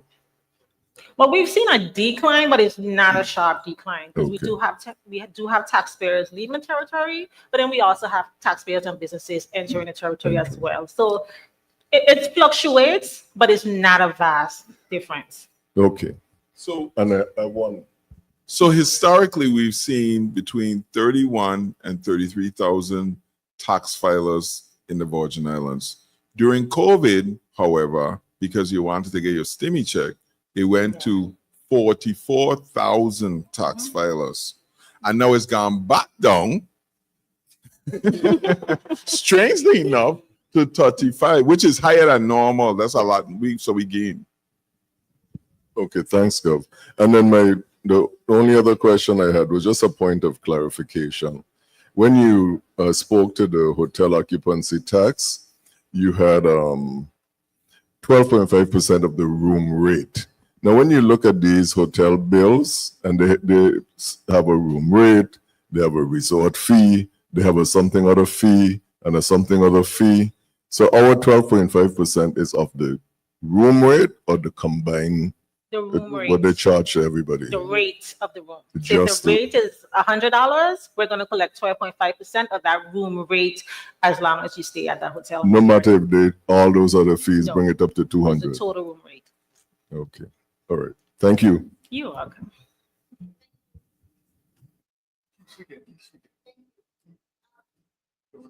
Thank you. Great presentation. And I just want to follow up the Lieutenant Governor's questions regarding the hotel occupancy tax. For the Airbnb, do you also charge the 12%? So 12.5%? yeah, so our And you- online hosts, they do incur a tax of 12.5%. Okay. And will you be able to segregate that cost? It is in our collection reports. So within our collection reports, we do have the hotel taxes and then non-hotel taxes. So that includes our online hosts and also the bed and breakfast. Okay, so if there is a sense to increase one area, would you be able to still, or decrease one area, would you still be able to collect the tax on that? Could you repeat? I'm sorry. If you want to segregate the taxes into the various type of what you have categorized as hotel occupancy, would you be able to do that? Yes. You will be able to Yes, do we that. will. Okay, thank you kindly. You're welcome. I know that we face considerable amount of backlash on the excise taxes, but from your understanding, can we charge an Airbnb tax that's different than the hotel room tax? So legislators, again, we moved the Airbnb tax to like 20%. It does two things. It encourages more people to go into hotels, the infrastructure for our hotels, and we could see our hotel occupancy tax going down. We need to make people go back to the hotels, number one. And number two, the discouraging from doing the Airbnb will free up more workforce housing for people. So rent right now in St. Thomas, St. Croix, and St. John is astronomical. And the reason for that is because we have 4,000 Airbnb rooms. We need to decrease that number so our teachers, our nurses, our working people have some place to stay. So 20% on Airbnb or 25% on the shared economy stuff, not the villas, because the villas, that's a different kind of thing, but we having people coming in for a room for $150 a night when we could be getting $300 a night and 12.5 hotel room percentage tax on that, and we displacing our local people. So I would like you to consider raising the Airbnb tax rate to at least 20%. And besides, they're paying it at some of the hotels now because of the Hotel Development Act that we done. We invested a lot of money into getting new hotels in the Virgin Islands. For the first time in 40 years, we have a brand new hotel there. We have a new one in Botany Bay. We have one at the Hibiscus being rebuilt, and the key is looking like it's moving forward as well too. So just something for us to think about. More question. Just for my clarification, right? Because, one of the responsibilities of a legislator is to try to raise revenue. So with the environmental impact fee, the way how I understand it, the timeshare units, they pay a maximum of 25 and the manager pays it to the IRB on a form, right? That's how it goes? Correct. Okay, so $25 a night. Do you know what the average times share unit per night is? Do you have any idea? Because if it's $200, then it would work. But if it's more than $200, then the government is losing money with that $25 per night. I think we'll talk. Well, the $25 is not based on the room rate, it's based on that timeshare owner staying in their timeshare. Per And night. it's $25 per night. So if they stay there one night, Right. $25. If they stay there 10 nights, it's 25 times 10. Right. But I was wondering if you had any idea what the average rate was. But it's not on the rate, it's on the stay. So if you Yes. stay there one night, you Yeah. pay $25. You stay there 2 nights, it's $50. It's not based on the rate and how much the timeshare owner is paying that entity. Yes, that's what I'm saying. We'll have some conversation off the air because I think there's a chance for the government to increase and get more revenues out of that. Senator, just to be clear, what she's saying to you is the timeshare owner already paid for the timeshare; it's theirs. Yeah. I So know. they paying $25. When they put that timeshare on Airbnb, they pay the hotel room tax on that too. Yeah, I think there's an opportunity there. We'll look at it.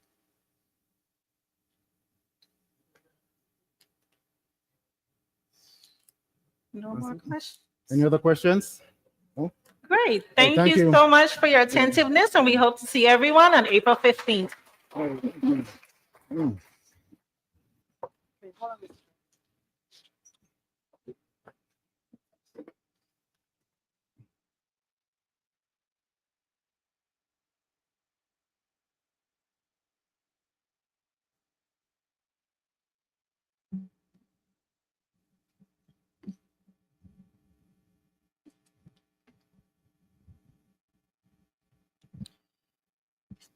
Thank you, Deputy Director Smith and Mr. Bramble, for your comprehensive update.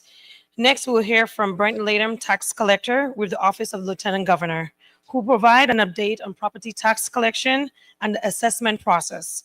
Please welcome to the stage Brent Latham.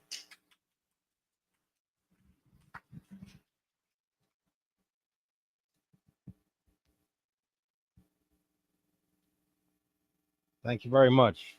Can you all hear me? Not live? Thank you very much. All right.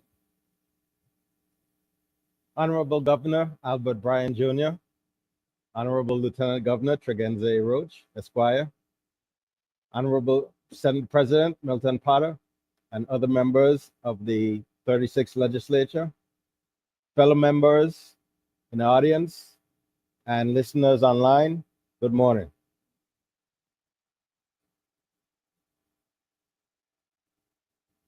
I am Brent Latham. Okay. That's better. All right.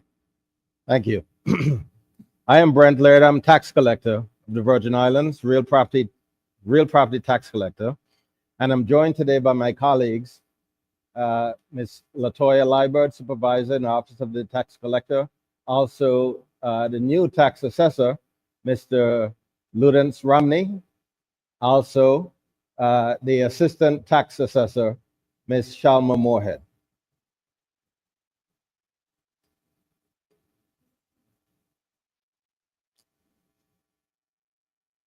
All right, so what we're looking at here is two streams of collection that we focus on.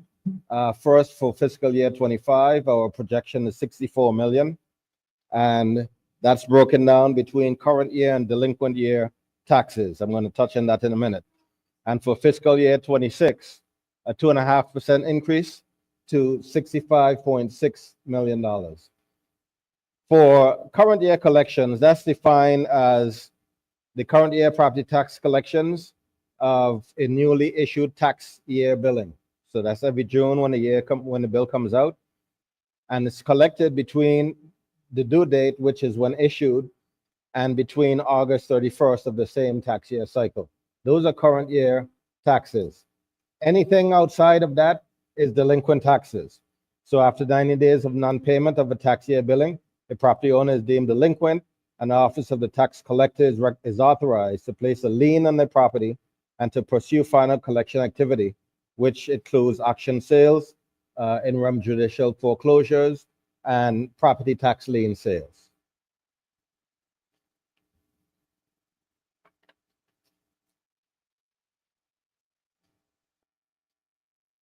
Okay. So what we have here is a breakout of actuals that forecasts and actuals that we've had since 2021. And so each year we've increased about 5% conservatively, and we've given separate focus on current year versus delinquent taxes. In fiscal year 23, we forecast 61 million, but we didn't hit it, so we repeated that forecast for fiscal year 24. And for this year, again, 64 million, and for next year, 65.6 million. And as of the end of February, we were at $7.1 million for the year, which is actually average because we have a period of time when property tax collections are low. And when the tax bills are issued in June, it typically shoots up till about September or so of that year.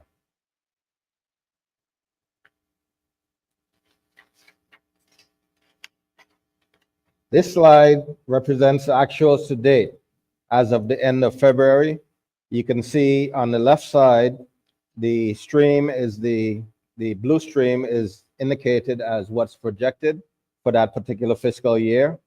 As of the end of February in each year, you see in 21, we were at 55.3 million, at 22, 11.3 million, 23 at 6.6 million, and 24, 11.8 million. And for that same period of time, we are at 7.2 million right now. And so we don't have any actuals, but the only year we didn't achieve our actuals would pretty much be 2023. In 2022, we were 300,000 short of it, but we did achieve an increased collections for that year.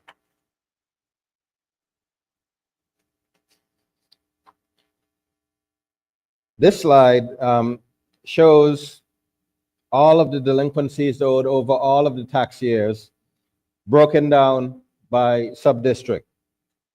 So as you can see, St. Thomas has the most, over 16,000 delinquencies within that tax district. And separate from St. John is about 2,500. Christiansted follows behind with 5,478 delinquencies of record, unique tax parcels. Frederiksted right behind with 3,350, and Water Island at 54, for a total amount of delinquencies of property taxes, interest, penalties, and sewer fees of about $124 million.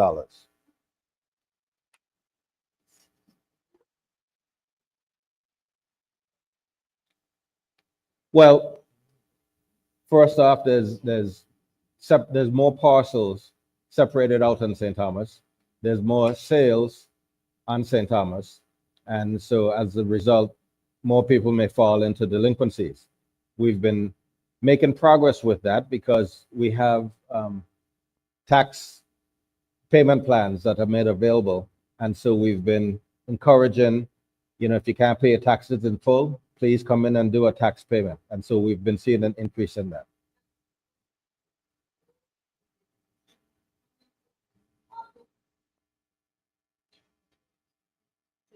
Okay.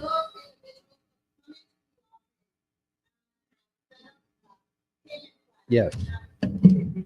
They are included in this number. Yes, they are, because they are delinquencies. However, they are not included in final collection activities.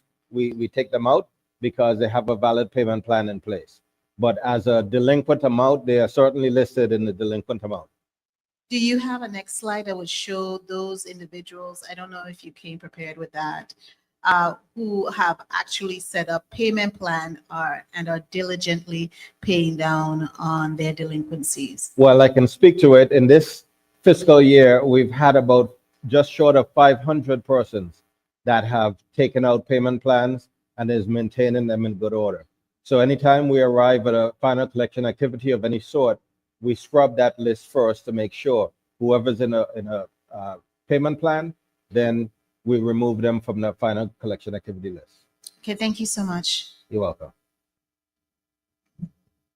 Mr. Leader, this age amount go back to- I'm sorry, say again? This age amount, 124 million goes back about 51 years. That's correct.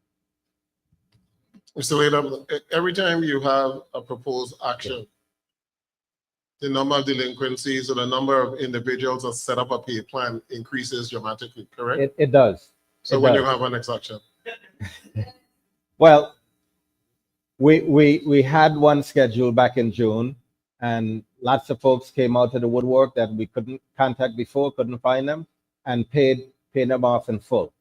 And so we're very particular about scheduling a final collection activity because it's, as you say, it's final. I didn't say that. So when are you scheduling a next action? When you put the list up for the action, individuals suddenly appeared and they began to pay or develop a payment plan.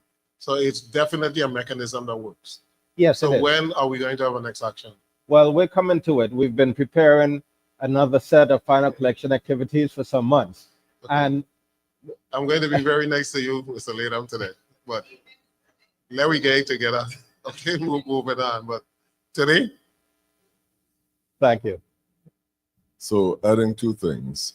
One, the delinquency also includes taxes that are owed for properties that are in probate. Yes. That we don't move on collections for. Right. So we could break out that figure as well, number one. And number two, it is correct that when we schedule auctions, people come in and pay, but we can't use an auction as a scare tactic. Right. So we actually have to do all of the preparation, facilities, rental, all of that in place to have it.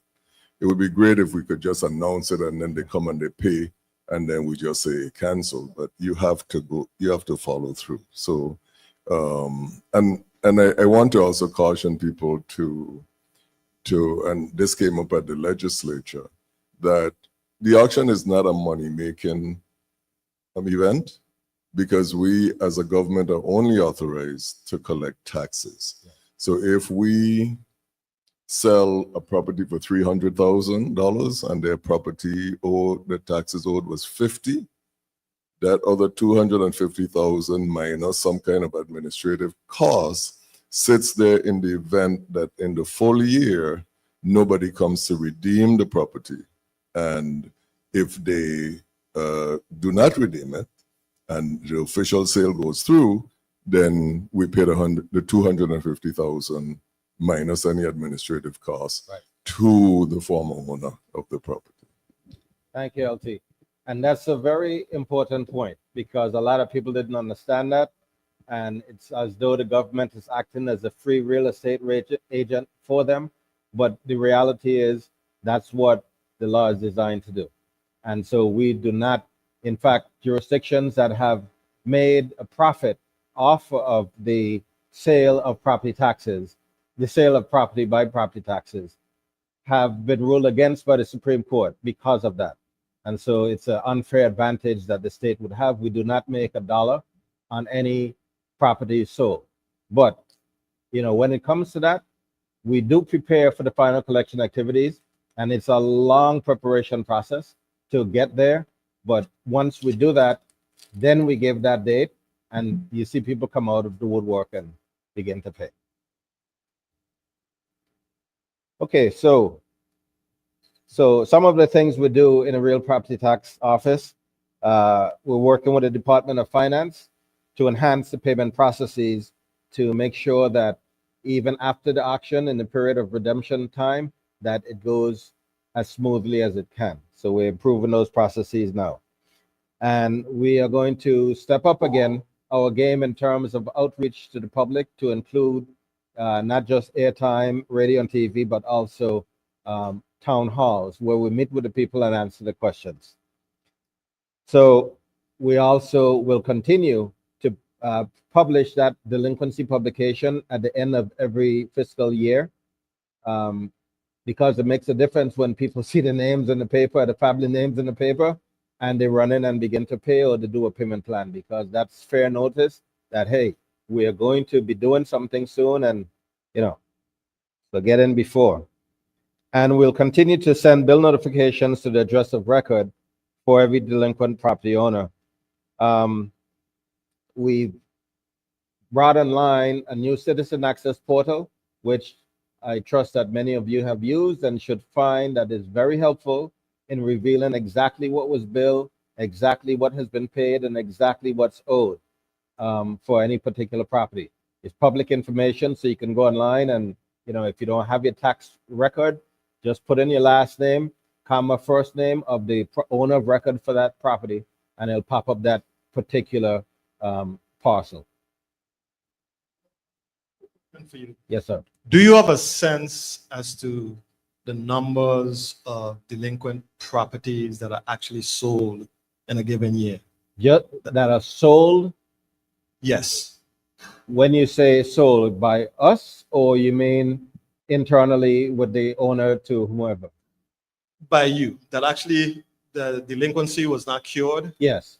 And it actually went to the process of the action, well, and it changing hands? Yes. The last auction that we had successfully would have been in 2023. We canceled auctions last year because people came in and paid up to about 95% in one district. They just disappeared from the list. And so you can't have an auction until you run through the full formal process of investigation and notification and so forth. So it's an extensive process to get there. And so we just canceled those for the time being because people did what they were supposed to. And that's what we're trying to encourage, actually. We don't want to sell people's properties. The government doesn't benefit, but that's what we're trying to encourage. Mr. So, Naram, yes, on sir. on the finance report, Department of Finance report, it says that we collected $55,608,000 for FY24. But I saw your slide at 62 million. What's the No. For fiscal year FY24? For fiscal year 24, wait, sorry. So the number for finance and finance report is general fund, what comes to the general fund. What Mr. Latham collects is property tax. There's a portion of property tax that goes to, I think it's the sewage. Yeah, so that peels off of, yeah. Right. So the numbers that I report is what was actually collected. We have the receipts to show. So my numbers is the numbers to go on for property taxes. Yes, it does. It does. Yes, it is. Okay. And so I was saying about the citizen access portal. It allows people not just to go online and see how much taxes were billed and is owed, but also to start a payment plan without ever having to come into the office. That can be done online. You can also apply for a tax clearance certificate, which goes back to part of the question that you asked, and part of, because in the Virgin Islands, property can be sold without getting a tax clearance certificate, but it cannot be recorded. So you're not going to have the equivalent of clear title until it's recorded. So, you know, people sell property all the time that may have delinquencies, but they make an arrangement generally with the purchaser that, hey, this part has to come out in property taxes.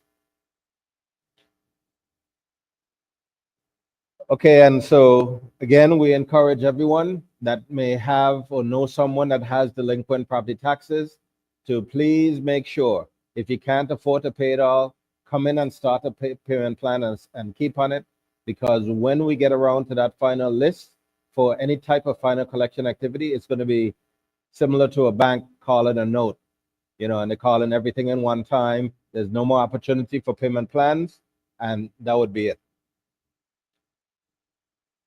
We're also preparing some proposed legislation to enhance the entire process of bill distribution collection of revenues, and so forth. And we have accomplished an improved collection record of property tax bills issued during this administration for each tax year bill. Here we go. So as you can see, we track not just the delinquent properties taxes, as I mentioned, but also the current year. So as we encourage the current year payments to be made during that period of time, you can see the increase over the years. We also encourage more payments in the delinquencies. And again, our goal is never to acquire or sell anyone's property, but to just have you pay your taxes as you have to do in every jurisdiction under the US flag. And so you can see from the initial year of 2024, we've already collected 77% of the 54 million and change that was issued. It's actually 58 million and change, but I use a number from the main issuance rather than all of the supplementals that were rolled in after. Okay, so it was more than 2023 amount of 56. It was actually 58 million, but we've collected 77% of it thus far. And each year we've been improving so much to where we've already collected 89% of fiscal year 2020. So we don't plan to have the delinquencies increasing because, again, we're aggressively tracking both the current year collections and the delinquent year collections. Any questions on this slide? Thank you very much. Any questions in general? Yes. Thank you for the presentation. You know, just actually it's a recommendation because there's some information that you present that is very important regarding our municipal securities based on the Revised Organic Act of 1954, which imposes a restriction on the issuance of general obligations bonds. So our total taxable property taxes, it was at 14.8 billion. I'd like for you to continue reporting that number because it shows that we can then issue 1.48 in the bonds, and which we only had 496. But that shows that we had a capability of 983.5 million. So that's very important for our debt ceiling. So I'd like you to always report that because those are very valuable economic numbers. And it shows a growth that the Virgin Islands is getting more valuable as far as property tax. That's very important. So I'd like you to consider reporting those numbers all the time. I haven't seen them since 2003. It was 14.8 billion. What is it now? I believe it's more in the realm of 16 billion. Okay, see, so that's almost a 2 billion or 1 point something billion increase in total property value. Right. That's very important. And that's from just the tax assessor team capturing properties as they come online. That's without having had a revaluation. Okay, thanks. So I was just going to get the legislature a little big up.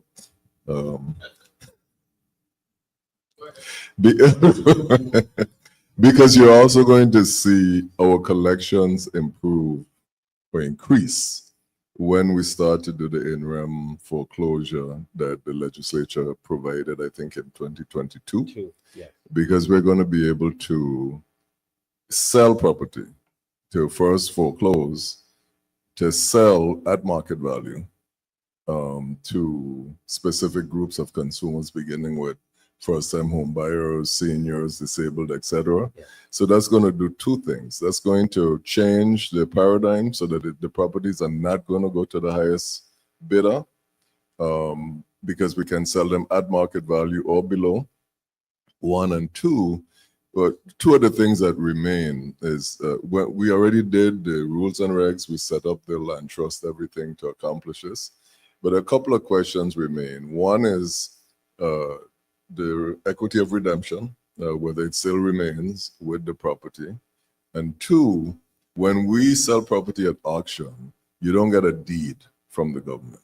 What you actually get is a certificate of purchase.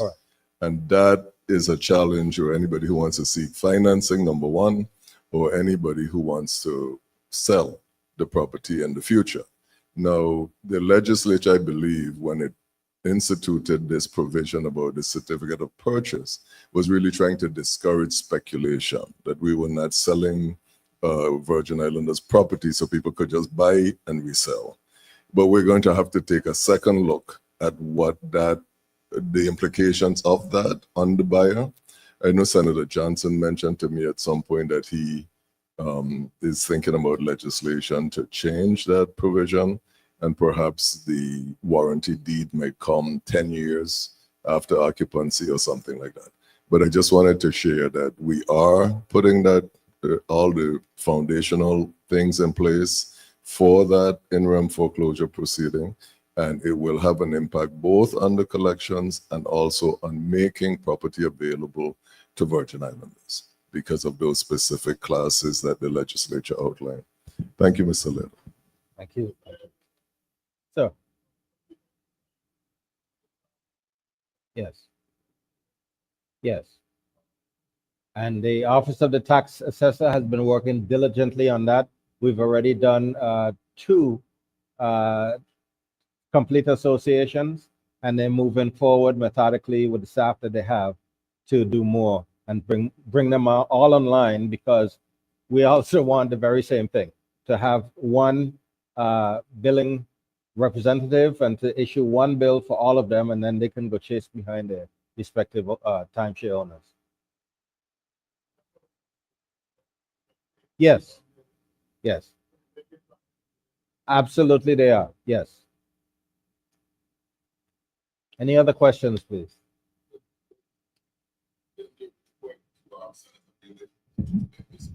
Does the report show delinquencies, estimated delinquencies for the timeshare situation? No, because when the tax assessor approaches an association to create the unified billing, all of those delinquencies have to be taken care of one time. And so that's part and parcel of cleaning it up, so that moving forward, the timeshare associations are issued one bill, it's all current. They have to pay that first, and they could go chase behind the individual timeshare owners for whatever small portion is theirs. Thank you very much, everyone.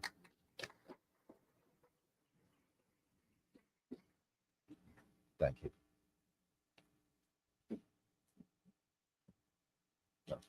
Thank you, Mr. Latham, for this presentation.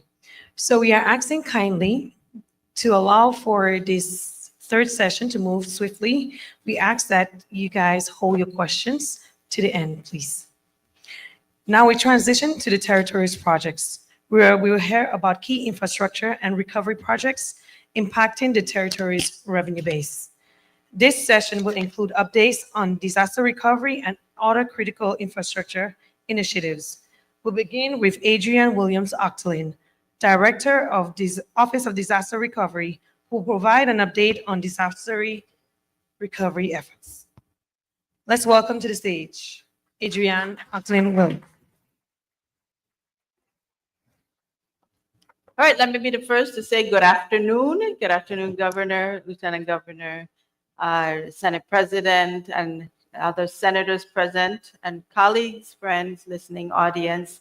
And we are very pleased to share that the Office of Disaster Recovery says that the recovery is definitely on the climb in terms of our revenues that we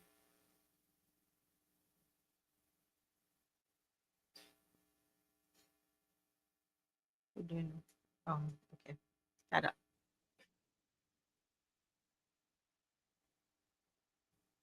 The Office of Disaster Recovery, as you know, the vision is for us to build a resilient Virgin Islands, and we compact this mandate into 3 key objectives: to get the funds, spend the funds, and spend those funds correctly. And we endeavor to build a safe, resilient community that's not only just for our infrastructure, but absolutely in our people and our ability to manage large-scale projects, as well as manage large amounts of funding that's coming into the territory. So taking a look at our snapshot, we have Several different funding sources are FEMA funds, which of course FEMA is the largest funder. Originally, we thought this disaster was going to be $8 billion. To date, we're at $23 billion in key areas such as FEMA, with the public assistance funds, where they have obligated over $21.3 billion to the recovery. HMGP, which is the Hazard Mitigation Grant Program, $199 million. And if we're looking at our expenditures, we have expended to date $3.1 billion, but that's because, of course, the majority of these funds were not realized or received into the territory until last year. So if you look at what the breakdown of the FEMA dollars, of course, is our largest funder.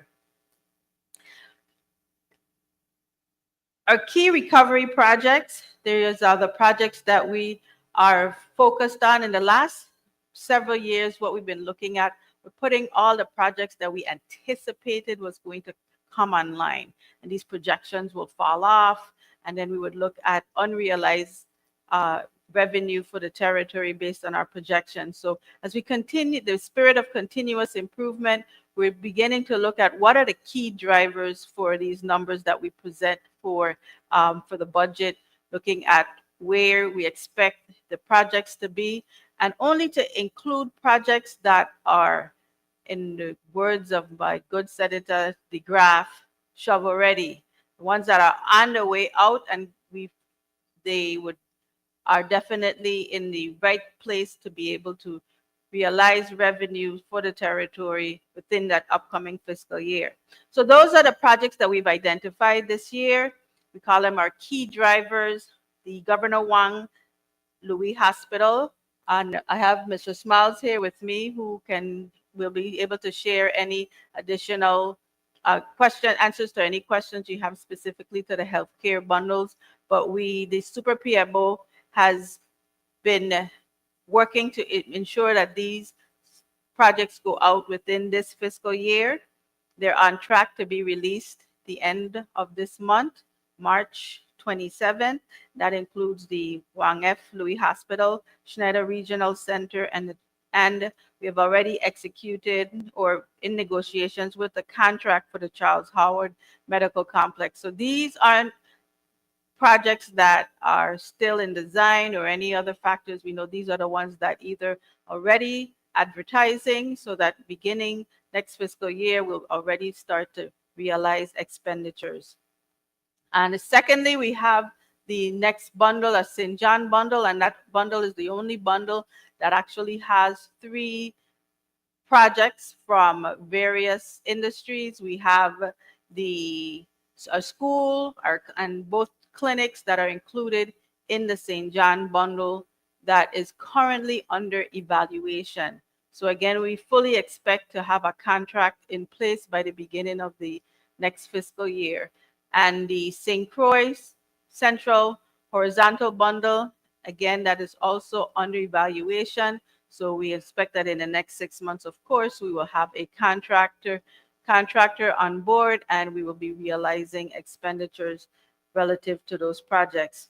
And we're looking at our schools. The St. Thomas Educational Bundle has been awarded.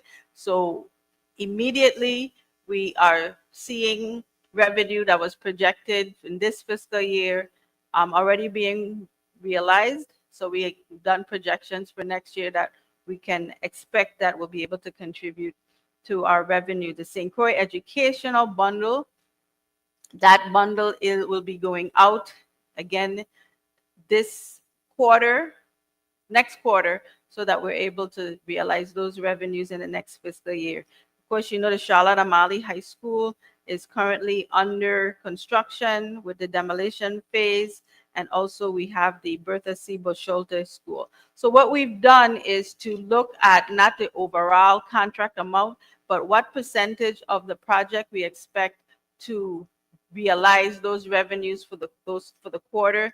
So these projects, again, are projects that are under construction, or the contracts are currently being executed, so that we can realize those expenditures. The Envision Tomorrow program, again, is in full bore. We are now at 108 homes in construction, and we're averaging about $1 million per month in expenditures that we expect to ramp up, but we put a conservative amount of activity that will be included for the revenues for this fiscal year. Other key projects, of course, the Peace Hill facility, undergrounding projects that are already on the construction, the Charles Seals Fire Station, and these other projects here, the administration building for agriculture, and the Estate Profit Community Center and the Scion Farm Great House are all projects that we are very confident would be able to support the revenue projections that we've made. So our project expenditures is $628,500,000 for this year. This is 42% increase over last year. But again, these numbers are very doable, and we expect that we should be able to meet these project expenditures.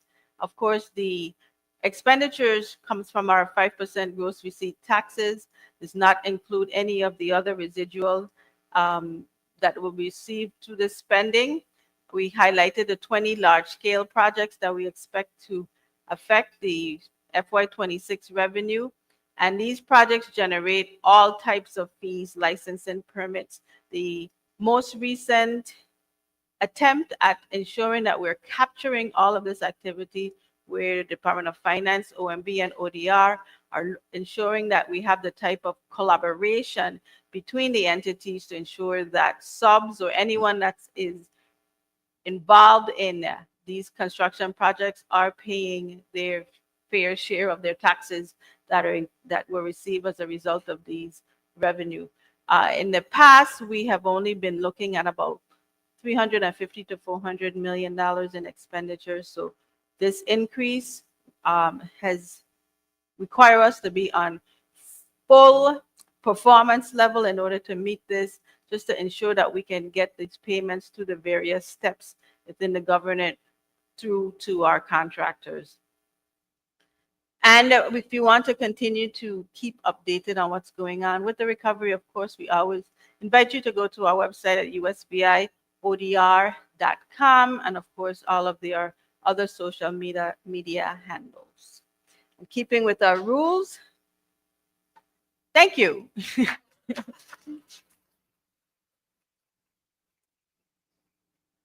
And I'll stand by for questions after as instructed.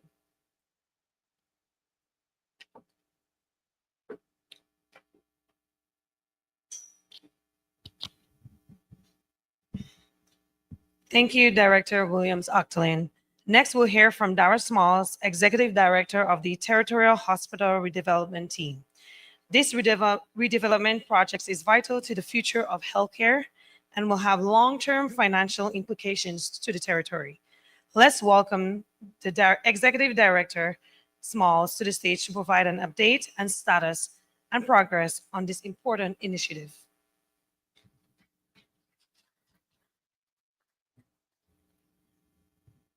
All right. Good afternoon. Protocol having been established. I am Darryl Smalls, Executive Director of the Territorial Hospital Redevelopment Team. Really, I'm here just to piggyback on what Director Williams-Octolin presented and to be able to provide more or less a snapshot from a construction standpoint of what we can anticipate in terms of revenue generation, specifically to gross receipts and all the other residuals that will come into play thereafter. While I understand the focus today is fiscal year 26, what we're going to be able to highlight here is show you an example of how we're projecting over the next several fiscal years. As we said, the Territorial Hospital Redevelopment Team is responsible for rebuilding the Charlotte Kimmelman Cancer Institute, the Royal Schneider Hospital, the Governor Juan F. Louis Hospital, and the Myra Keating Smith Community Center on the island of St. John.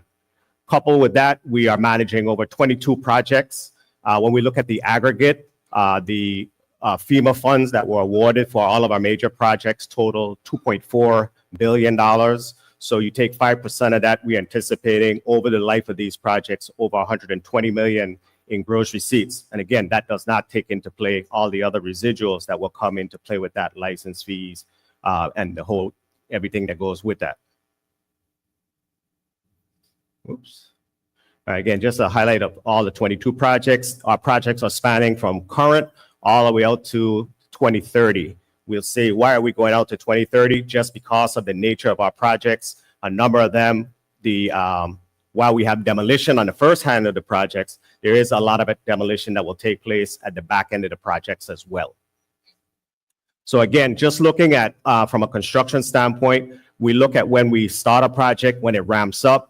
The critical point that we look at is the midpoint of construction. When we start a project, you have your notice to proceed. We start to order a lot of your long lead items. So we start to see a peak from a construction standpoint starting in 2027, but peaking somewhere between 28 and 29.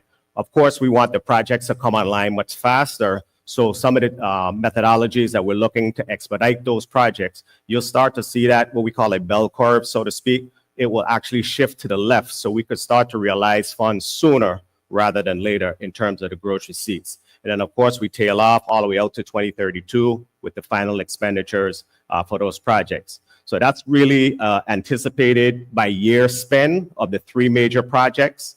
And then here we're looking at the potential, am I seeing it correctly?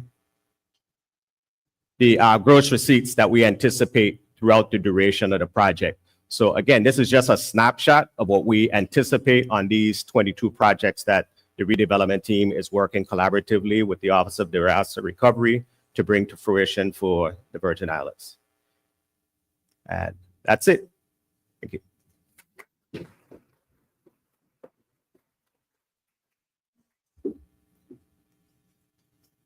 There you go.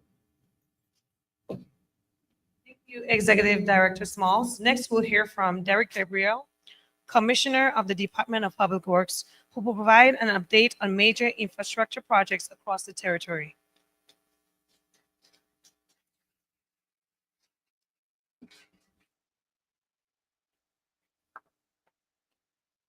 Good afternoon, Governor. Good afternoon, Lieutenant Governor. Good afternoon, Senate President. Ooh, we'll just keep that down. And other members of the 36th Legislature. Good afternoon, fellow Cabinet colleagues, members of the Government of the Virgin Islands, those listening and viewing.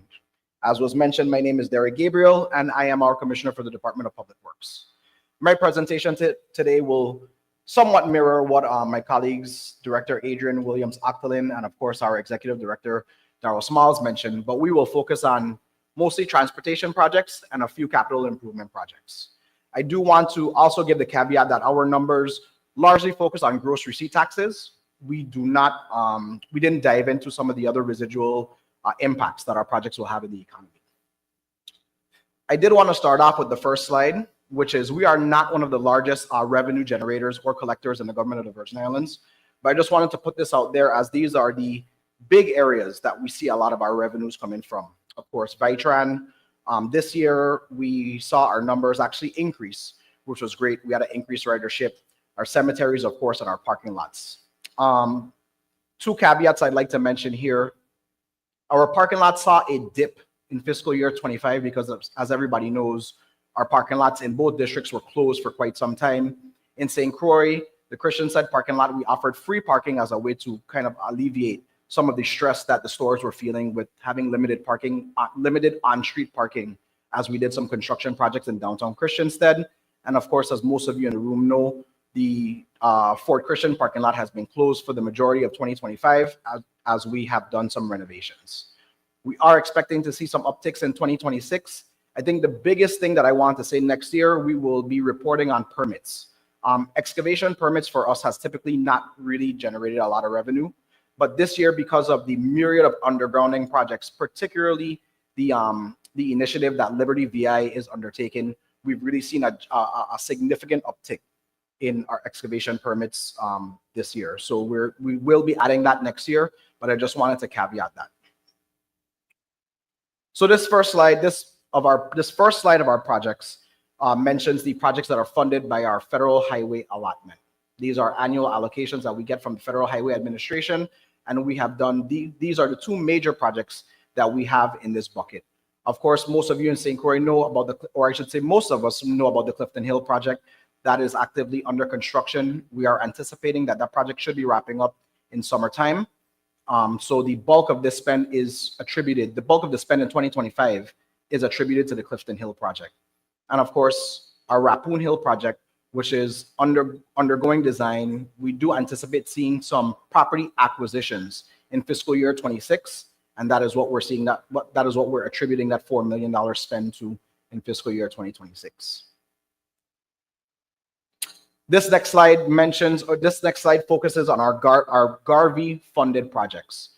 Mahogany Road, let me call it by its proper name, the Ethel McIntosh Memorial Drive on St. Croix, which is currently under construction. We are in the initial phases.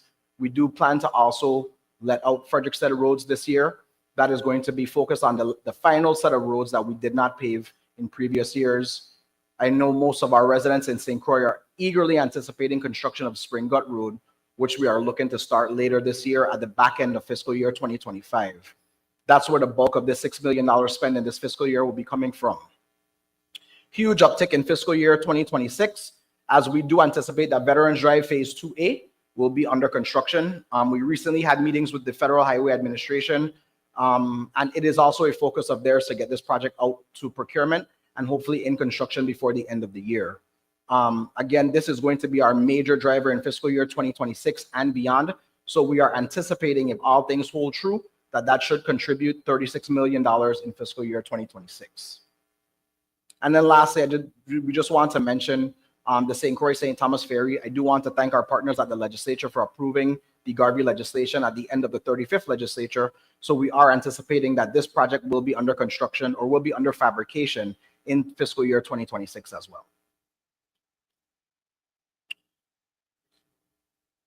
Just a question. We gonna have $28 million in road construction under the Garvey bonds for St. Croix.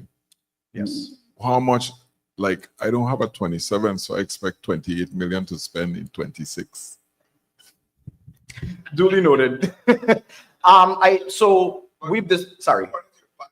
According to your plan, though, how much are that 28 million in there? So right now, our goal, as we've discussed, is to put out those projects as a design build, which should accelerate the spend in the local market. We are anticipating that surveyors, our design contractors, our right-of-way acquisition specialists should start to spend some of that $28 million in fiscal year 26. As we have learned, design build is our quickest way to expedite projects to market, as opposed to doing design, then procurement, then build.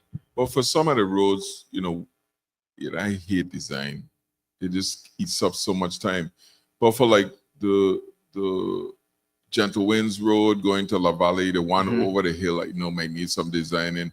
But them things need immediate attention, from slab going up all the way through Mombiju over the hill. I mean, some of them roads could just mill and pave, right? I mean, rather than trying to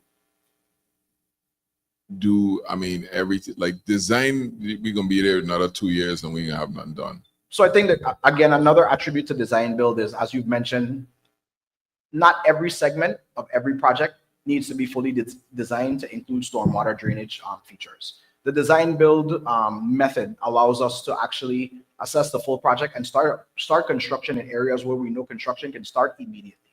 I think that's the best thing. I do want to mention, I forgot to mention, my team in the house, Mr. Jomo McLean, our program manager for Office of Highway Engineering, as well as our Assistant Commissioner, Ruben Jennings. One of the things that we've done successfully is really be able to give our contractors in the territory a sneak peek to these projects that are coming, so that they are able to start working on some of the design elements, as well as some of the phasing for projects that we know is coming up. They'll be bidding on them, of course, but at least they know that these projects are coming, so they could start putting together their teams and their approaches to the projects. But the RFPs, as we discussed, are going to go out now. Correct. Right? Correct. With the money we have, and Correct. then we get reimbursed. Correct. You are correct. So we do anticipate those being out to bid in April. So we should start to see, like I said, the spend should start to come at the end of this fiscal year and then going into fiscal year 2026.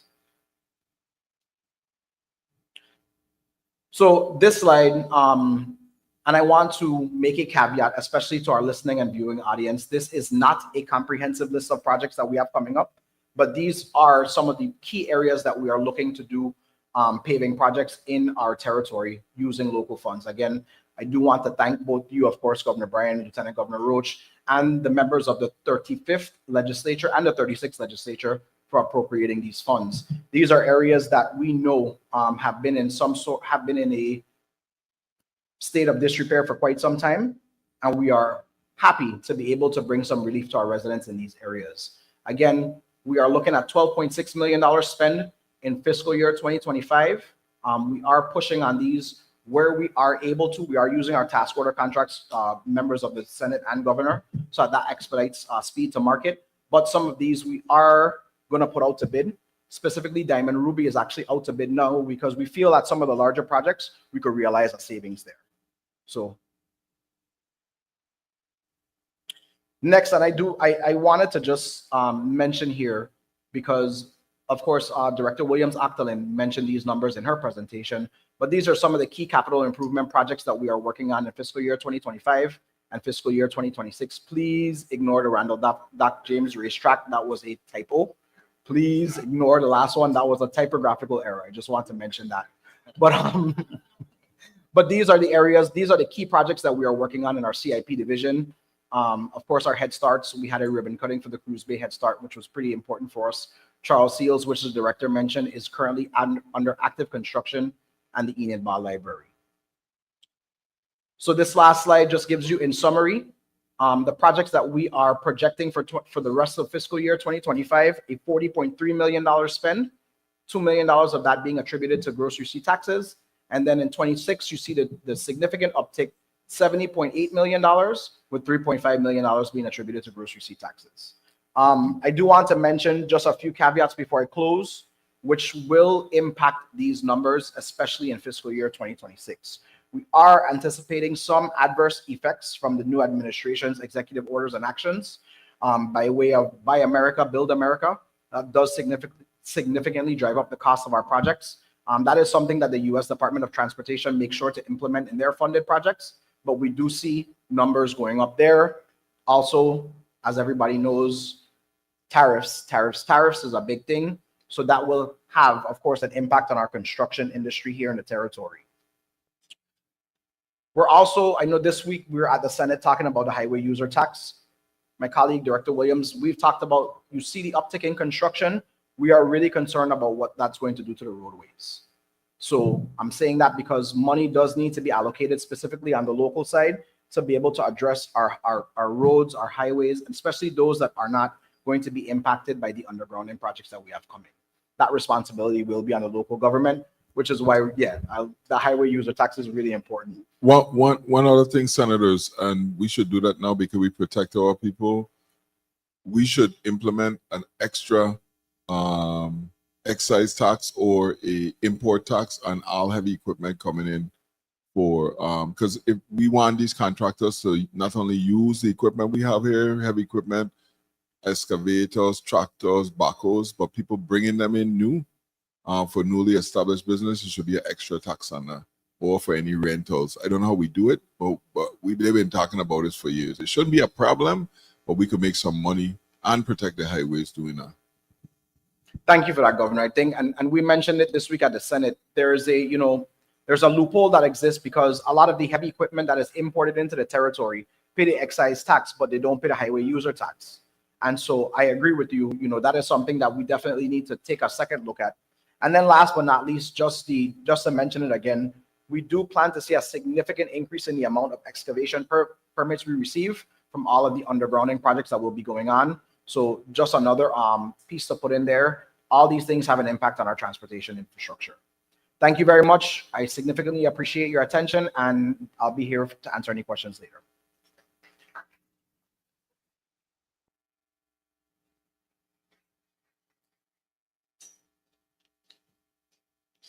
Thank you, Commissioner Gabriel. We'll now hear from Monifer Evans, Director of Finance of the Virgin Islands Housing Authority, who will provide us with key updates on the housing projects and related projects. Let's welcome to the stage Ms. Evans.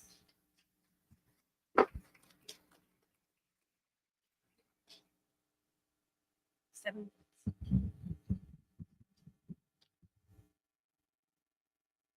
good afternoon, everyone. With protocol being established already, my name is Monifa Evans. I am the Director of Finance, and I am presenting on behalf of the Virgin Islands Housing Finance Authority, the Disaster Recovery, Mitigation, and Electrical Grid Grant.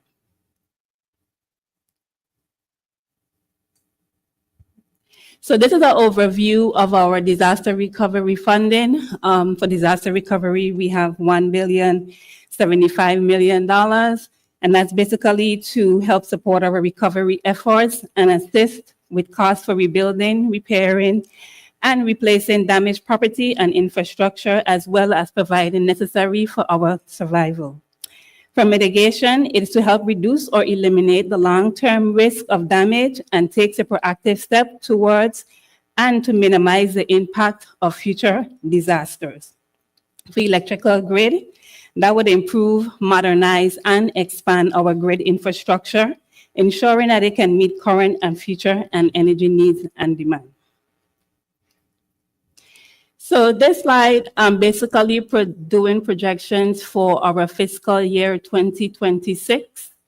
For fiscal year 2026 for disaster recovery, we anticipate a revenue amount of $60,328,000. And under our mitigation, it will be $50,033,976. With that, our key drivers would be, of course, the availability of funds for all the projects, hoping that we don't get our funding cut. We have to maintain and follow our established project schedule and timelines, which is very important. Adhering to that is crucial for ensuring that we meet our deadlines and our deliverables and ultimately achieve our goals. Then we have continued project oversight with our contractors, our vendors, and our subrecipients.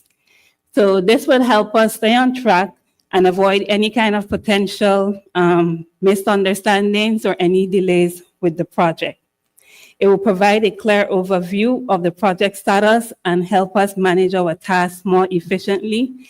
And moreover, it includes where we have timely submission and adequate supporting documentation for payment processing.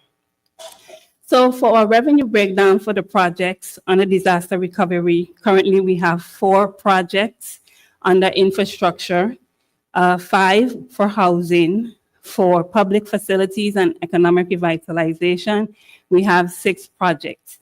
And those projects are currently starting now and also going into 26, 27, and also 28.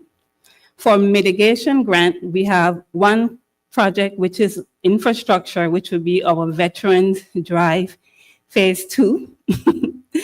And then for housing, we have 4 projects that will be starting beginning of fiscal year 2026, going into 2027.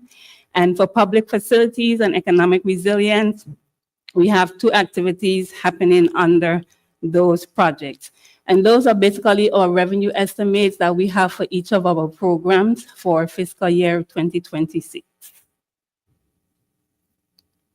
So again, this is just the programs. It will also contribute some gross receipts to the taxes of the Virgin Islands, but moreover brings revenue into the territory. Some of the projects are ongoing. Some of them are in the environmental stages. We have the Randolph Harley Plant Next Generation Project, which is the Watsilla project. So that's currently ongoing. The street naming initiative, which is under our esteemed LGO's office, Lieutenant Governor's office, that's ongoing. And then we have our Veterans Drive, which is in environmental stages, going into 26, 27, 28. And again, we have our economic revitalization and public facilities supporting housing needs under those projects. So basically, our objective of the grants is to revitalize our local businesses, homes, and industries that were affected by the disaster, but also generating immediate revenue for the community. With the revenues that we receive, it helps provide mitigation measures that can reduce long-term costs associated with future disasters, and also free enough funds for the community needs while continue to generate indirect and also direct economic benefits. And that's basically the end of my presentation. Thank you, and I stand and wait for any questions that you may have.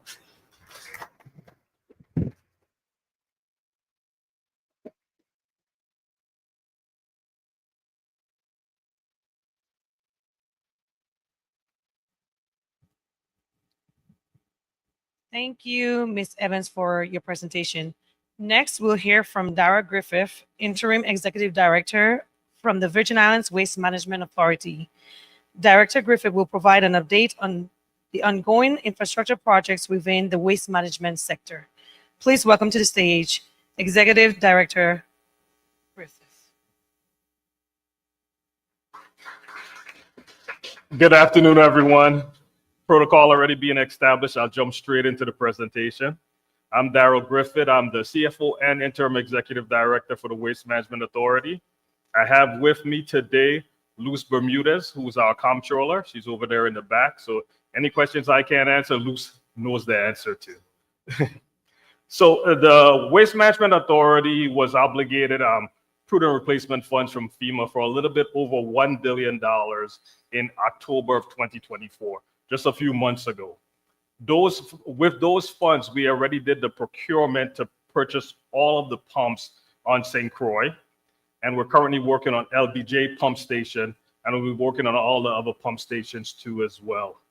And we've begun the RFP process with the Office of Disaster Recovery for the underground work that's happening. So these are the 13 different pump stations. And the large pump stations are the LBJ, Fig Tree, and Lagoon Street pump stations. For St. Thomas, a very similar situation. Our obligation occurred though in January of this year, of 2025. So we were awarded a little bit over $2.1 billion for St. Croix, for St. Thomas, for the full replacement of the sewer system, for all of the underground work. So for St. Thomas, we're beginning the process to do the RFP for the pumps as well as the pump stations and the underground work. We're currently working on that, and that's due to the Office of Disaster Recovery by the end of this month. So by the end of this month, they're going to have a fully developed scope of work from Waste Management Authority to be able to go ahead to put that out to bid with us. And those are the other pumps that's available at pump stations on St. Thomas. And for St. John, it's a similar situation. In January of 2025, $83 million was obligated. So on that one, it's a much smaller amount, but St. Thomas, as you know, it's a much smaller place with a lot less undergrounding that has to occur. So we're beginning the process for St. John as well, and that's moving nicely with both the underground pumps, which is bundle 4 and 6 for St. Croix, and then bundle 5 for St. Thomas. And that's all happening simultaneously. Our convenience centers. You guys see the bin sites on all of the islands that we have all around. We're going to replace all of the bin sites on St. Croix. So Mumbiju, Cotton Valley, Concordia, they'll become convenience centers like we have in Peters Rest. So that'll make a big impact on the island of St. Croix. On St. Thomas, Red Hook and Smith Bay will become convenience centers, and also Bournefield. And in St. John, we'll have Susannaburg. We're only going to be able to complete about 25% on 2025, but in 2026, those will be fully completed. We're still waiting for the notice to proceed from the Housing and Finance Authority on these projects. And this is just a small overview of the revenue that will be generated. The gross receipts for 2025 will amount to a little bit over $225,000, but you see a significant jump in 2026, where we're estimating about $17 million in gross receipts. And that's going to come from all of the prudent replacement projects. And this is just a further overview of that. So $225,000 this year, $16 million next year from the prudent replacement, and $600,000 from the convenience centers. And our overall objective is wastewater optimization program. The territory has been suffering way too long to sewage leaks and across the territory, and this is going to put an end to it. And this is simply a graphical representation of the numbers. Thank you, and I'll await questions.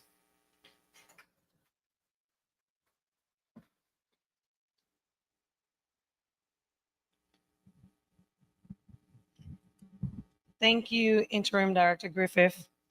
We'll now hear from Michael Dow, Senior, Director of Treasury, and Don Gregoire, Water Distribution Director from the Virgin Islands Water and Power Authority, who will discuss the infrastructure projects impacting the territory utility services and the associated revenue implications. Please welcome to the stage Don Gregoire and Mr. Dow.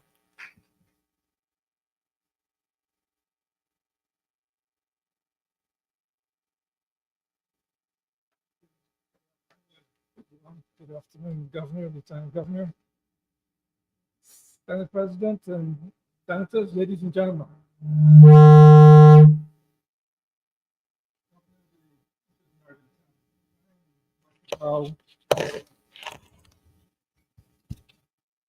Is this on? Is this on?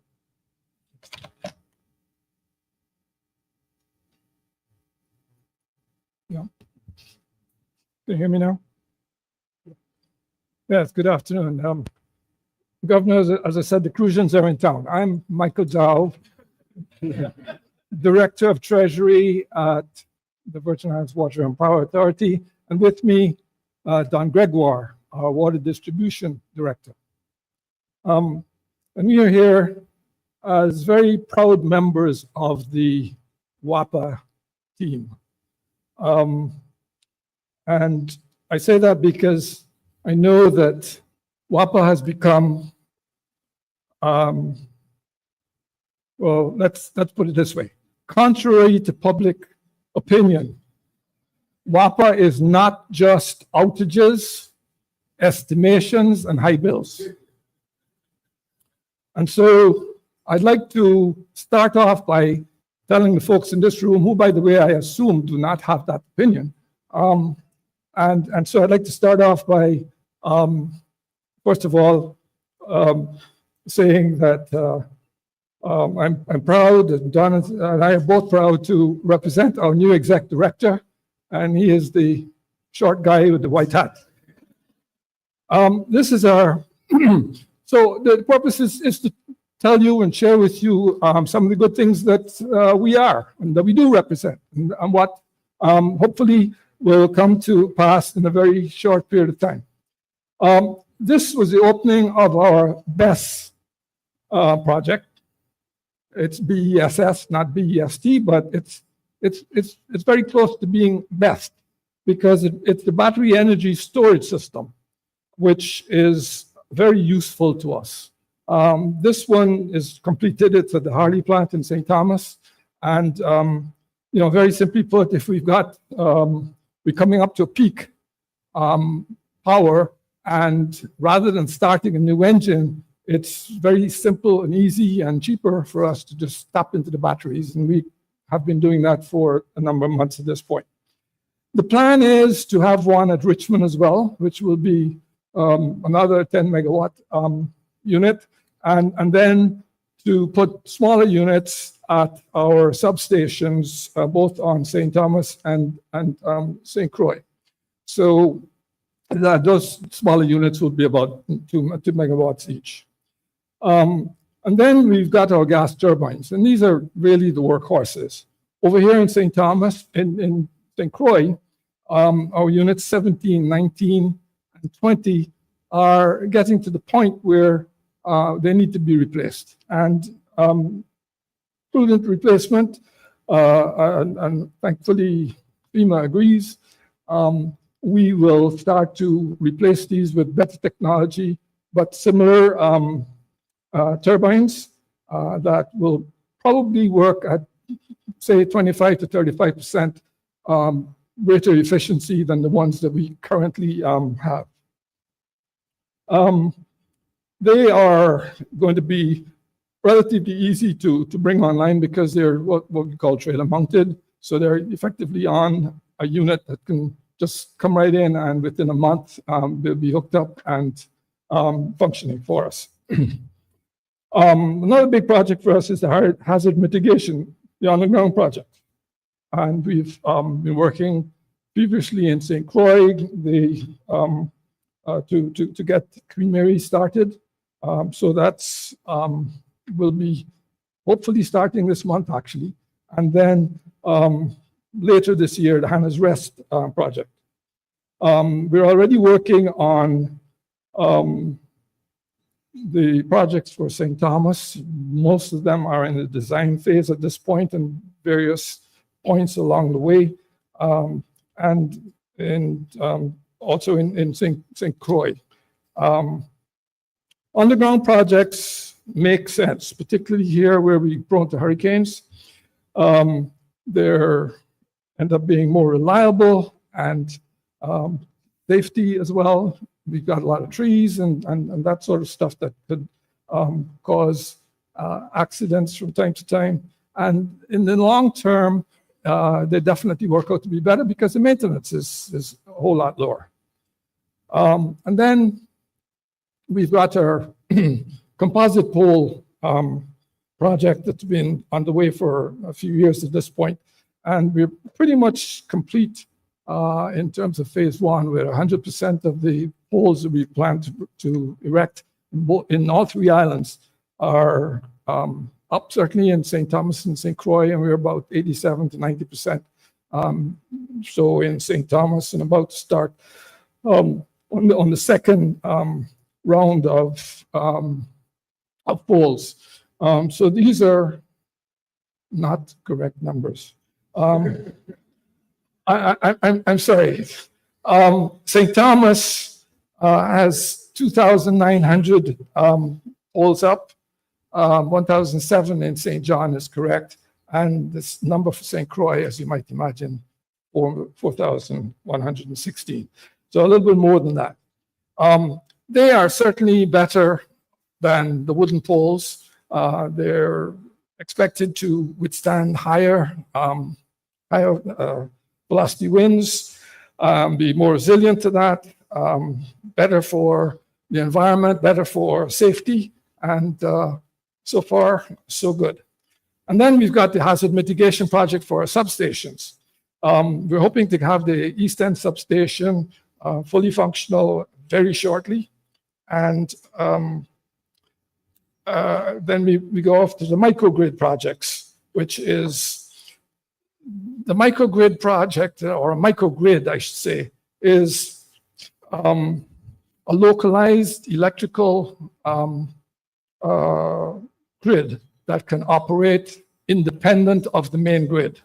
So, we've got one for St. John, and the plan is to have them in other places. So they would include things like the solar farm that we've got out there in, it's called Petronella in St. Croix. There are 30,000 panels, huge project. And a similar one is being developed, a place called Hogansburg, also in St. Croix.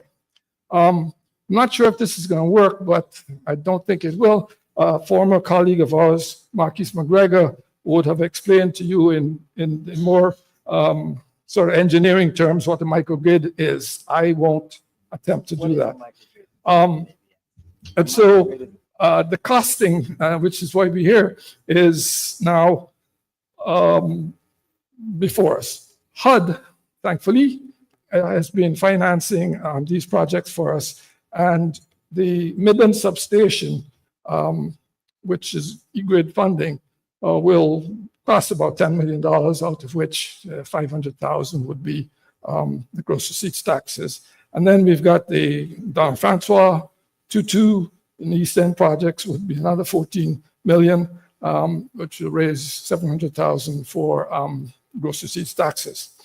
And at this point, I'd like my colleague Don Gregoire to take over. And here he is. Good afternoon, everyone. Don Gregoire, Water Distribution, Virgin Islands Water and Power Authority. So under the Environmental Protection Agency, which is EPA, WAPA receives a lot of funding to do various projects in the territory. Some of the projects I want to highlight is definitely the Hannah's Rest project. We received approximately $2.4 million from EPA in FY 2025 with an estimated revenue in FY 25 of $124,000. We also received money for Campo Rico in the form of 2.7 million. We estimated revenue about 136,000. Black Bears Hill Water Distribution Project, we received about 1.1 million, estimated about 55,000 in revenue. That's a design and we're evaluating the bids. Bids came back. So we did the design, we got the bids, came back, we're doing the evaluation. And Mahogany Estate waterline rehabilitation for 1.4 million. We estimate approximately 70,000 in revenue. So for FY 2025, we are estimating an additional $386,308 in revenue for potable water. Moving on to the next slide, which is FY 26. We are estimating approximately $810,644 of revenue. We're going to be working on tank 2 rehabilitation on St. Thomas.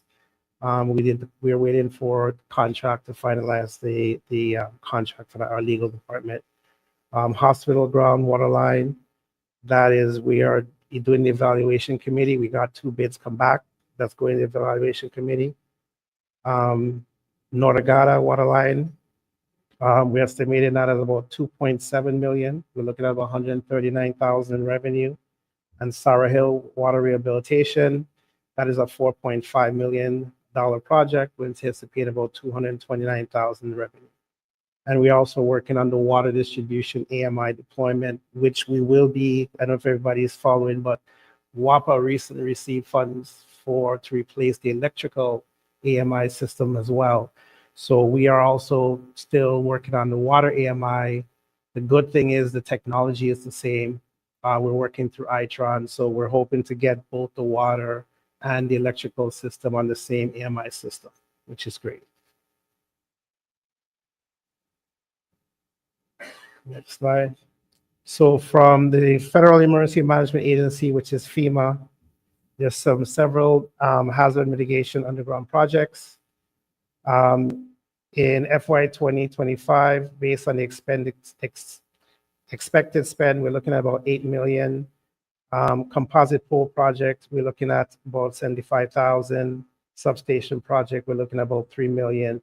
So estimated revenues for FY 26, we're looking at about 4.5 million on the hazard mitigation underground project, 3.7 million for the composite pole projects. We're looking at about 400,000 for substation projects. The microgrid project, we're looking at about 1 million. The prudent replacement for the Richmond plant, we're looking at approximately 500,000 in that.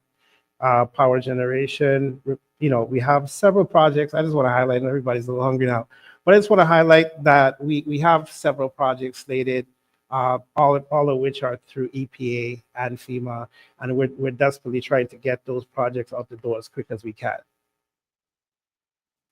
So we go into the total estimated revenue breakdown. So for FY 2025, we're anticipating a total of 5.1 million in total revenue, 386,000 coming from EPA, and we're looking at about 4.7 million estimated from FEMA. So that gives us to about 5.1 million total revenue. Total estimated revenue breakdown for FY 26, we're looking at about 13.9 million. Estimated revenue from HUD projects, we're looking at 1.2 million.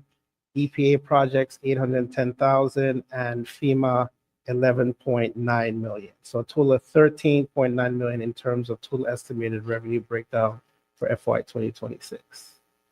And that would conclude our presentation. I guess we would save questions for last. Thank you. Yes. Sure.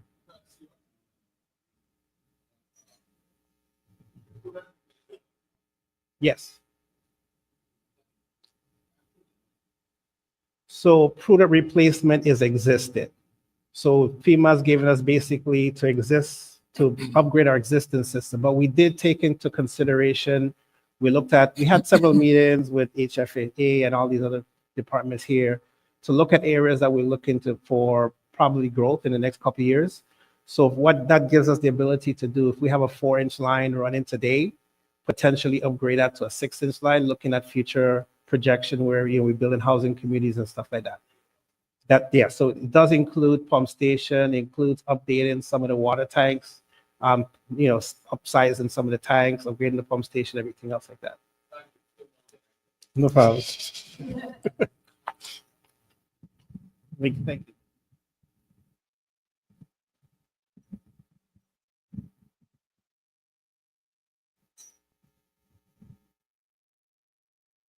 Thank you, Mr. Dow and Mr. Gregoire, for this insightful presentation.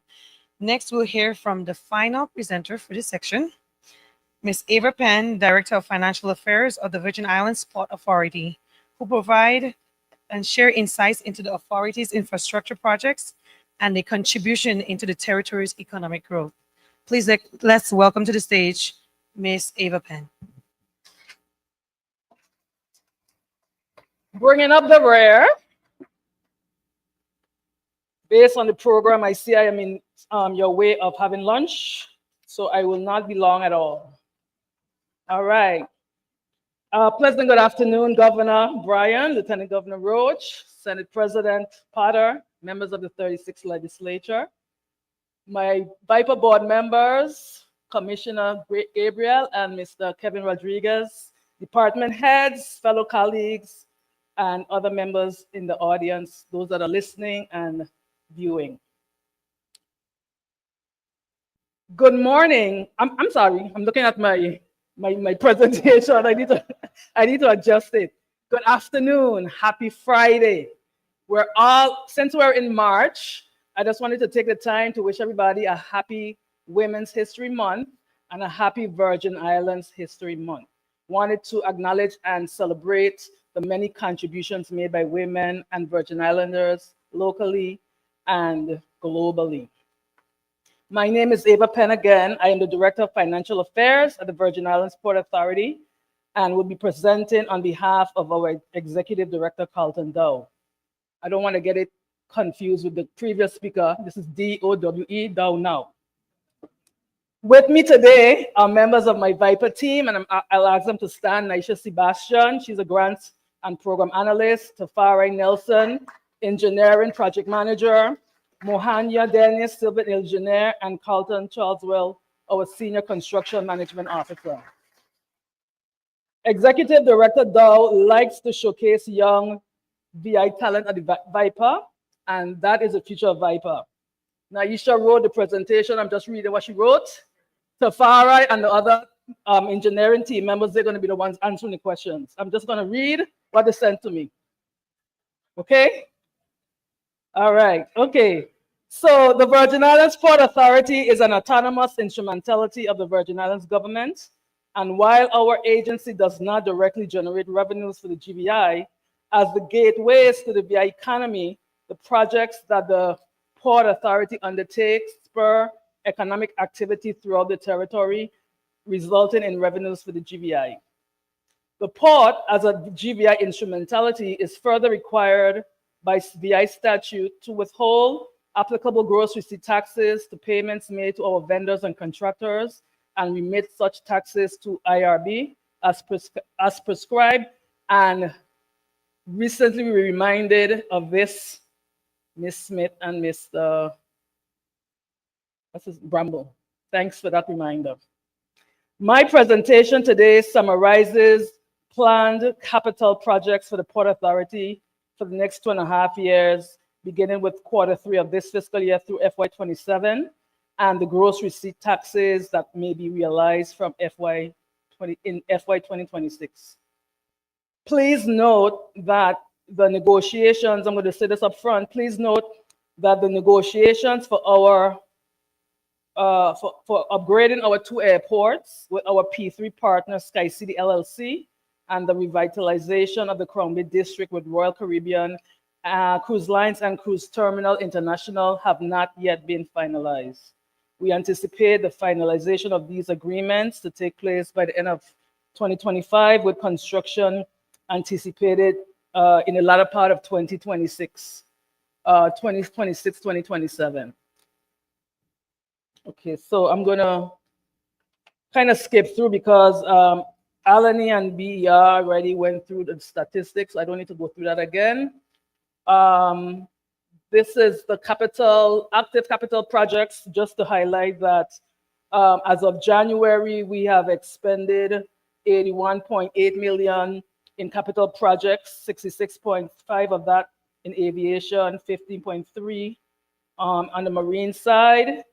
And we have remitted to IRB as of January approximately $700,000 in gross receipt taxes, with an estimated additional $300,000 to be remitted to IRB at the end of this fiscal year. Okay, for FY26, we anticipate $2 million.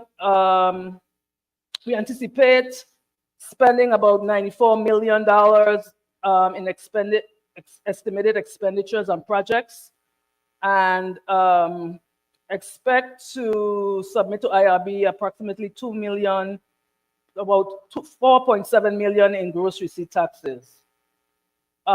Major revenue drivers would be on the aviation side, projects related to the Sika runway rehabilitation, on St. Croix, the Hero apron and runway reconstruction projects, and on the marine side, the Charlotte and Mali Harbor dredging and Crown Bay terminal improvement projects, and on St. Croix, the improvements to the N.E. Abramson Pier to accommodate, well, this will be the design phase to accommodate Freedom Class Royal Caribbean ships.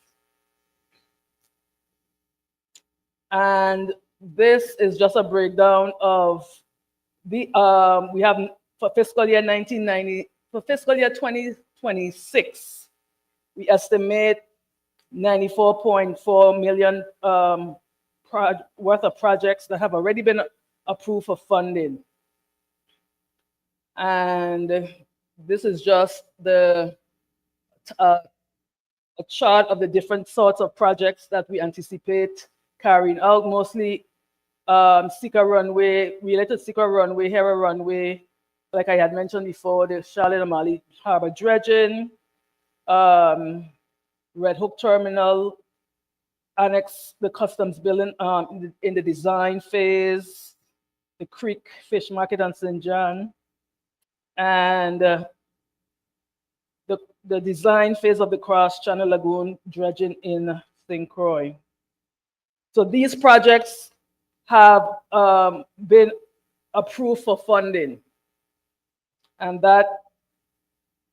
those have been approved for funding. The next set of projects that we have here are planned projects from the Port Authority, but the funding for these projects they're pending. They have not been awarded. They're in various stages of either we are waiting for applications to be submitted by engineering, waiting for an answer, or because of the new administration because of the Trump administration, we need to find out what course of action they're going to take in terms of our federal funds, entitlement funds, discretionary funds on the aviation side. And we haven't gotten any certainty regarding the MARAD funding for the St. Croix Terminal Improvement Project. So those are what we're waiting to get answers for. And then we just have a Gantt chart showing you for the next 2.5 years, the timeline of when we anticipate rolling out our projects pending funding. And that is it. Any questions? Remember the table over there, they'll be answering them. Thank you very much.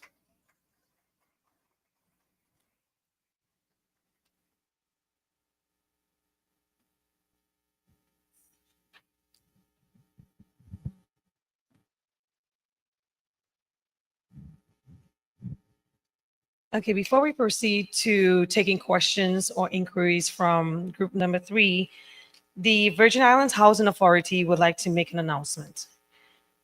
They are hosting a town hall meeting on the 25th on St. Thomas, April 8th on St. John, and April 11th on St. Croix at 6 p.m. at the University of the Virgin Islands Innovation Center. So they're opening it up to the public. So if you have any inquiries or any questions, you can speak to Ms. Evans. Okay, so now we open the floor to any questions for group number 3. Presenters, you can make your way to the stage just in case anyone has any questions. Group number 3.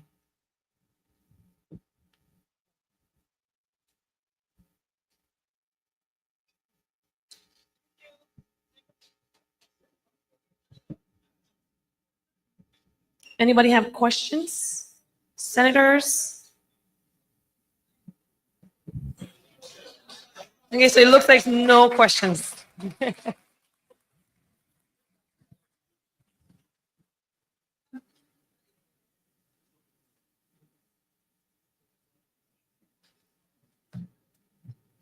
So we'll move on to group number 4, the last group for today's presentation.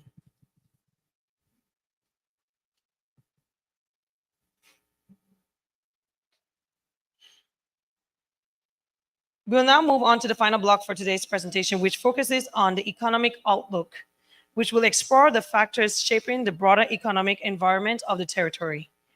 Now we'll hear from Kitora Nurse and Natifa Todman, Special Projects Coordinators of the Department of Finance, who provide an update on the current financial status of the government of the Virgin Islands. Please welcome to the stage Ms. Todman and Ms. Nurse.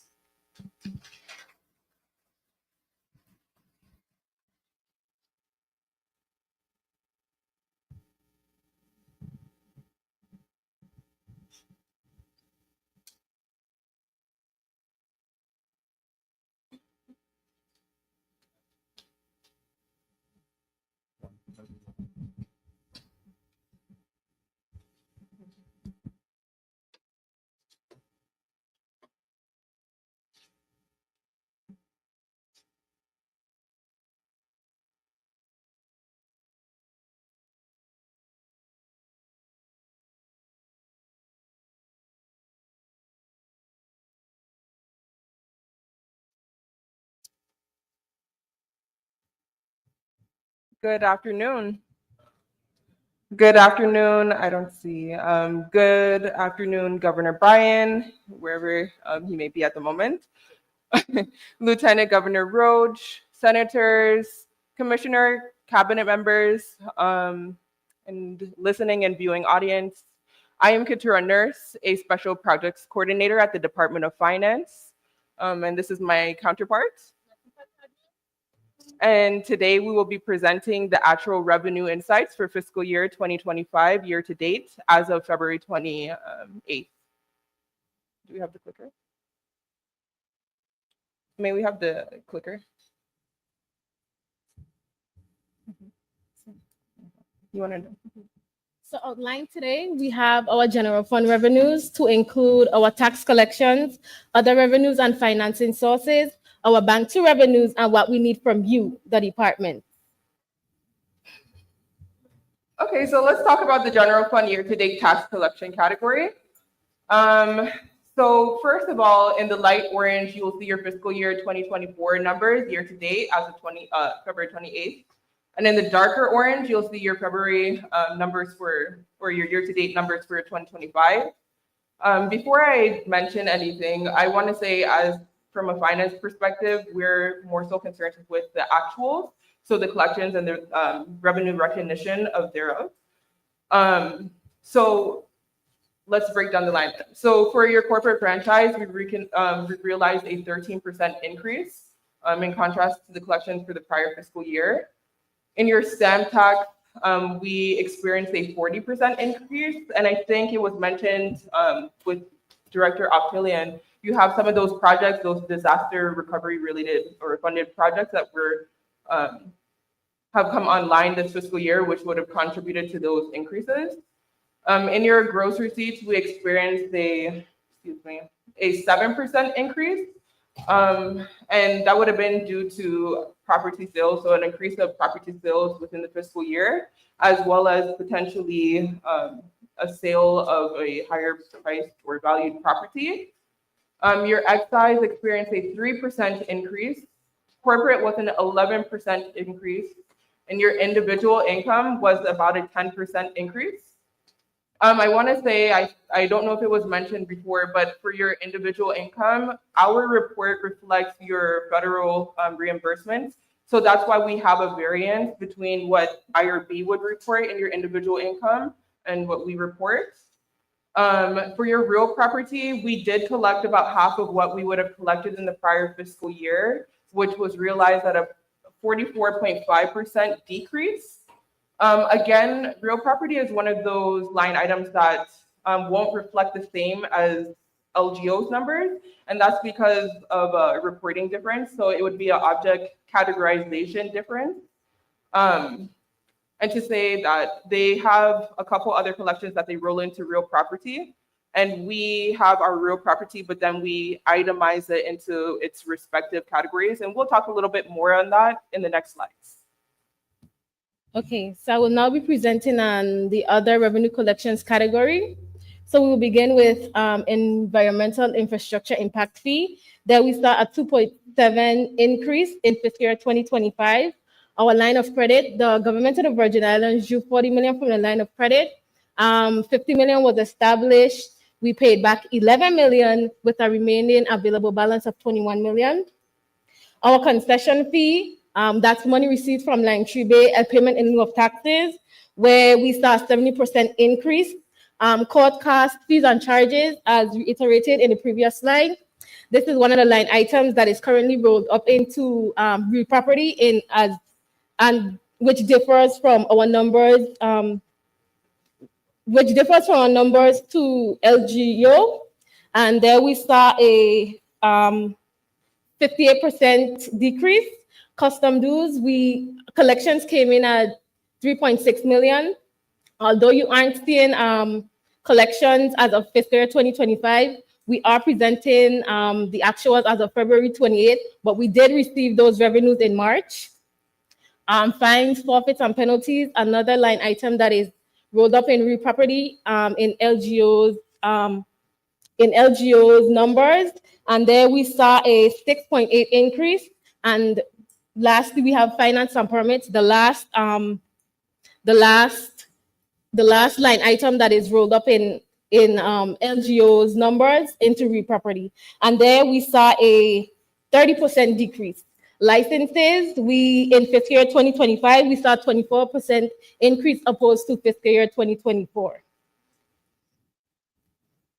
Okay, so let's talk about your special and other funds year-to-date collection.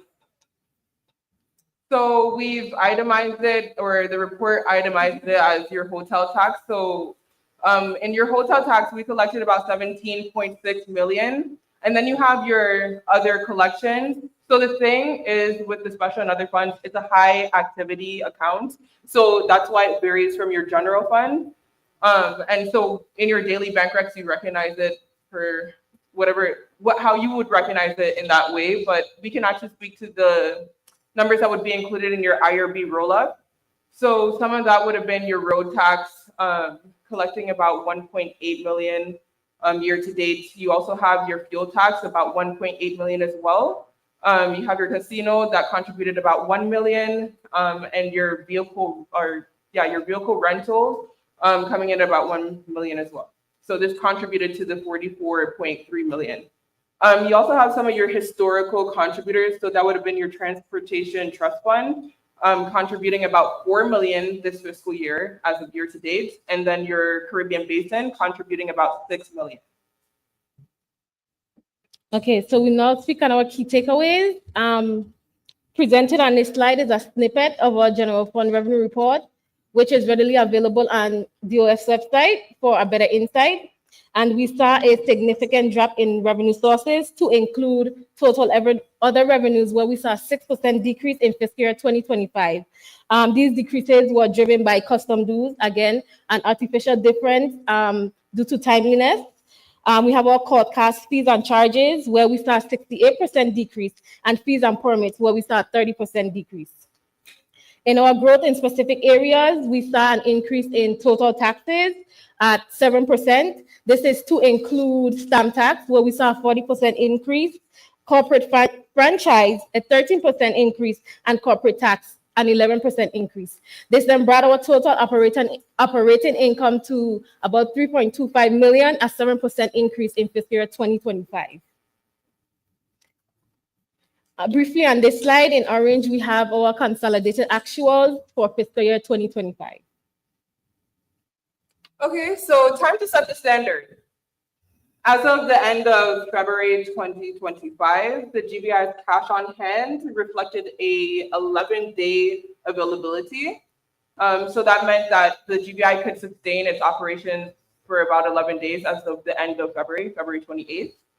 I think this goes without saying, the GBI's operations obviously heavily depend on your, on your collections, and your timely collections especially. So I've included here your SOPPs. It usually scrolls. I'm glad it's not. It would have given you vertigo. But you can find these SOPPs relating to your cash collections on the dof.vi.gov website under your financial policies. And the one I wanted to specifically highlight here would be the one speaking towards the fact that you need to make sure, and this is for the revenue driving agencies, you need to make sure that all collections are deposited within 24 hours. And the revenue recognition is also done within 24 hours of the receipt of the collection.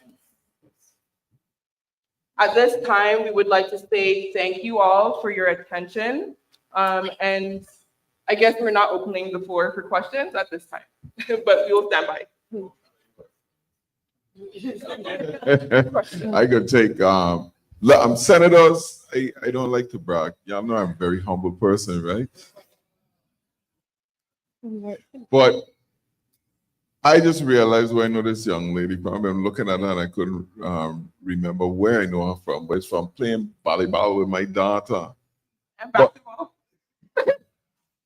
But more so than that, this is one of our fellows. This is how we bring in Virgin Islanders back and making it work. Well, she ain't a fellow anymore. When I say fellow, the fellowship.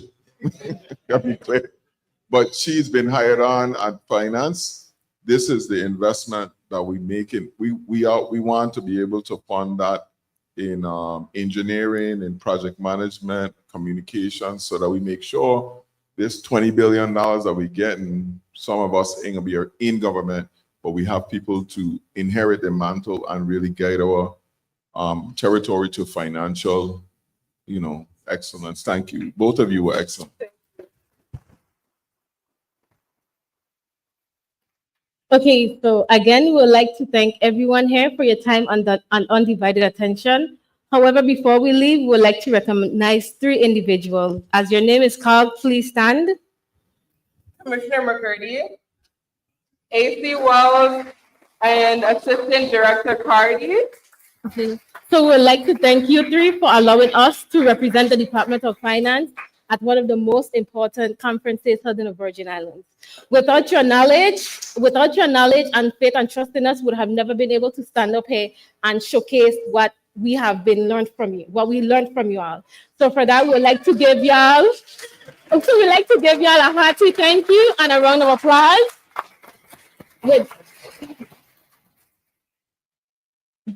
Thank you. With that being said, the Department of Finance Treasury team will continue to reinforce the continuous drive for revenue collections and financial strategies. Thank you.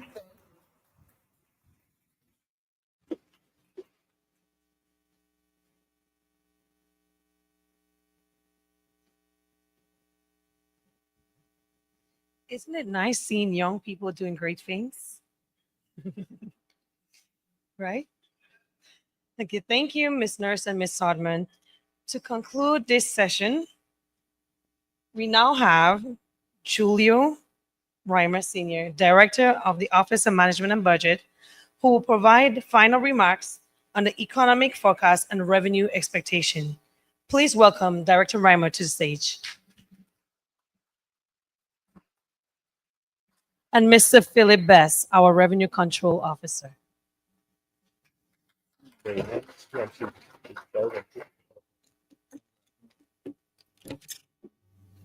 afternoon. Can you hear me? Good afternoon. Protocol being established. I'm here to basically wrap everything back in a nice, happy little bow with all the activities we have throughout the agencies, such as ODR or Public Works. You're talking about simple things such as licensing, such as property taxes, etc. There's a portion that the Lieutenant Governor's office didn't mention, which he collects franchise taxes on corporations. He also collects fees for recording deeds. He also collects taxes on a variant of item financial services, etc. These are in other revenues that we really don't look at because they're not significant as individual income tax, corporation tax, or excise tax. So we normally forget about these little items, but the Lieutenant Governor's office is a significant office that collects a huge amount of taxes and fees for the government of the Virgin Islands. So, flip to the first slide. When we look at individual income tax, you guys can understand here, what we look at here is from my office, we looked at a variant of 2023 to 2025 collections and determine how do we actually forecast this. We look at the model and determine here it is, here's the trends. Like fiscal year 2025 was an anomaly in terms of what was proposed. But when we revised it, we came in at about $425 million we collected in individual income tax. That includes basically withholding taxes, self-employment taxes in regards to when the individual pays the income tax, and also basic estimated taxes. So what we estimated for 2026, we anticipate here there'll be a slight decline in terms of individual income tax because, of course, they're looking at additional tax breaks in terms of Congress. So we expect a slight decline of approximately about 8%. So we're looking at it here going forward based on what we're seeing occurring in Congress. Of course, we understand we're a mirror system, so that's what we're driving here. Next slide. For 2025, when we look at corporate income taxes, when we look at it in terms of the proposed was $100 million. We're estimating to come in about $82.5 million based on what we actually seen current to date.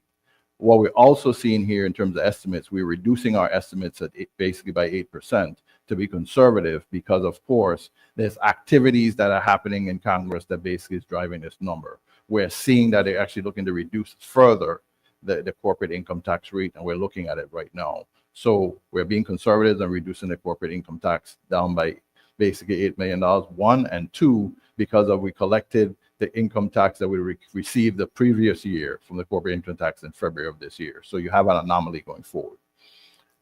Next slide. Other taxes and fees goes in here that we're looking at. Of course, this includes gross receipt taxes, excise, and franchise taxes.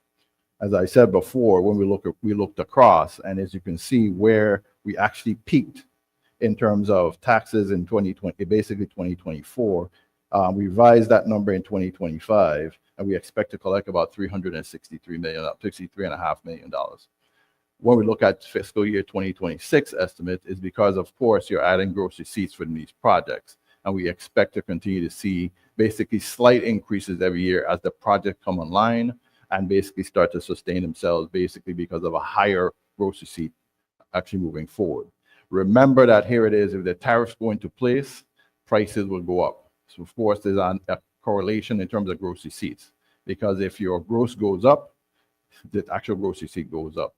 The challenge is how do we now sustain past these projects? And that's something we're looking at in terms of a 10-year forecast going forward. Next slide. Next one. And finally, when we look at the revenue outlook, we proposed $1 billion in 2025 when the original budget was sent in 2025. It's now revised down to $931 million, which basically meets our budget at this point. Currently, what we're seeing, we're on target. That came because, of course, we made up the difference in February. We were tracking behind about $20 million, and we had a large collection in February. But we're seeing collections being up in March, so our expectations to actually come in at about $931 million, pretty much on target with the budget. When it comes to 2026, as you see, my previous projections, of course, slightly going down. That affects it at $916.9 million. And our expectations here is this what we're actually going to put our budget ceiling to, about $916 million going forward. Is there any questions at this point? Yes, sir.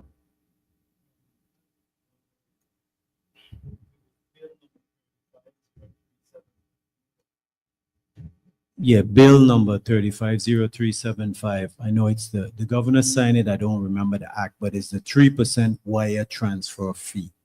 Can you give a preliminary analysis of how that has impacted? No, it's way too soon. And it's not really enough data for us to spit it out at this point. It's too much little data at this point. Okay. So what we're looking at, we're going to continue looking at it to see if it's going to be a steady stream at this point. Okay. Okay, thank you. It's too soon. I'm looking at your FY 2025 proposed and now your revised numbers, which is about $70 million different. Correct. The FY 2025 proposed, the budget bills were passed in that amount. No, the budget bills were actually came down to $933 million. Okay. There were some adjustments made by the legislature and the executive branch to bring it down to $933 million. Additional questions?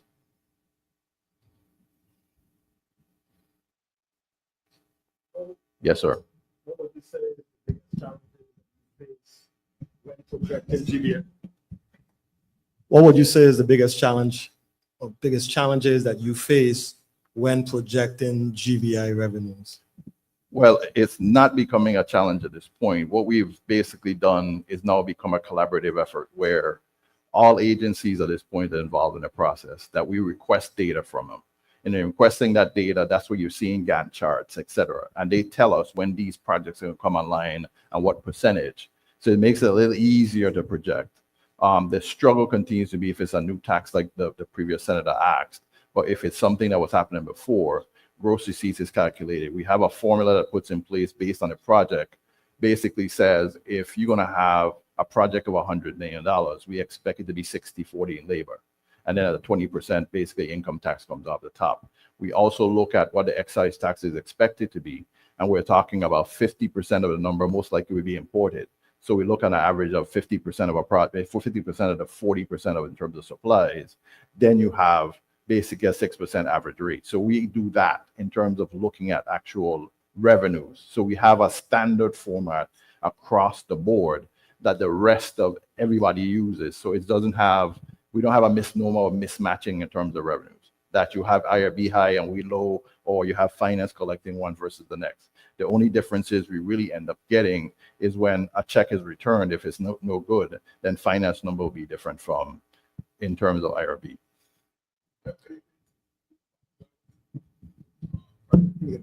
Factors affect in the past project execution, because just for Shasta Malihai, for instance, has been started to tear down for 3 years now, but we keep running into all kind of factors that delay. And then for right now, I would say the unpredictability of the administration, the president, and what they're going to do next. That's another factor that's hard to predict. That's made. And remember, when we show these numbers here about gross receipts tax, they're very simple numbers because it's straight gross receipt. It's not compounded. So you figure, we did a study one time in the EDA and it said that there's 6 turns in our economy. That means when a dollar enter here, it's exchanged 6 times before it go out, which is rather high because usually 7 is the maximum, you would say. And so when you say you get $1 million, you get 5% of that is 5 million. That's 1 turn. And then they buy something with us, you get 5% of that. That's 2 turn, which is 250,000 and on and on. So that gross receipt is compounded, and then it's also compounded again when that individual gets paid. It's compounded every time. So in this economy, what we want to do is to make people buy and sell as much as possible local, because every time something is bought or sold, we get 5% as a government. And you know, my discussion earlier with the good Senator Lorenzo, the problem is that retail trade is dying in our territory because of the internet, which is why we need to consider an internet sales tax, because we no longer get the benefit of all the purchases. I mean, just the people in here today, think about everything you have on you right now, how much it's worth, and what percentage of that is actually bought in a store in the Virgin Islands. And that will show you that the toughness of the economy and a small business is not really because of the economy, but it's because trends have made it so now we all order our stuff from Amazon or from somewhere else online, not only for price, but for variety. And that's not going away. It's going to get worse because we are at the point now where it still takes us a week. Imagine when we could, and it's going to happen, when you could order tonight and tomorrow morning, tomorrow afternoon, they fly it over from Puerto Rico and it's on your doorstep. Imagine what's going to happen to us there, because that's imminent.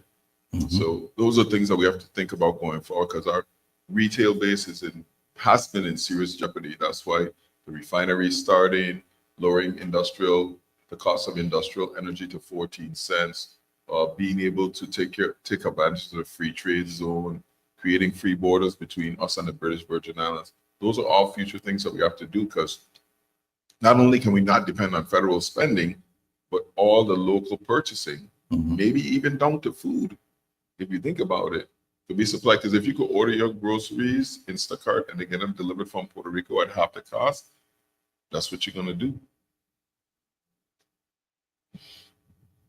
Yes, sir. Director, can you elaborate or have a discussion in respect to austerity measures as we move forward, as well as the path forward and how we are taking a look at the budget, during this cycle, make sure that it's submitted in a timely fashion and be able to pass the budget well in advance of that timeline that's traditionally done. Currently, we are proposing, looking at the budget as a whole, and we're looking at fixed costs first.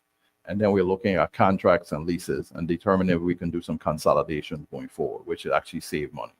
We're also looking at how do we control the cost of fleet and how do we maintain that fleet going forward. But those are things that we're looking at up front so we can actually understand the things that we need to start saving on. There's lots of things that we really need to look and do a hard look at. And the first ones are the big items like fixed costs and rentals and leases and contract costs, and how we can actually consolidate those going forward. So that's the biggest piece we're looking in terms of austerity at this point. You know, I hate the word austerity because it's not really what we need to do. There's no indicator here that's saying that we're making less money. The problem is everything's getting more expensive. And nobody likes to say it, but thanks to the legislature and the administration, the most prevailing cost in government is salaries and personnel and fringe. I mean, we up to 40%. The retirement is talking about taking it up 2 more points. Again, right? That was they contemplated. We donated $30 billion to the retirement system for our employees. That if we were getting every year, that'd be another $40 million in our coffers. And we continue to pay more and more on the health insurance. So the problem is, how do we do more with less employees who are better paid? Because we have less employees too, like rent, gas, people driving around cars, that ain't gonna save anything.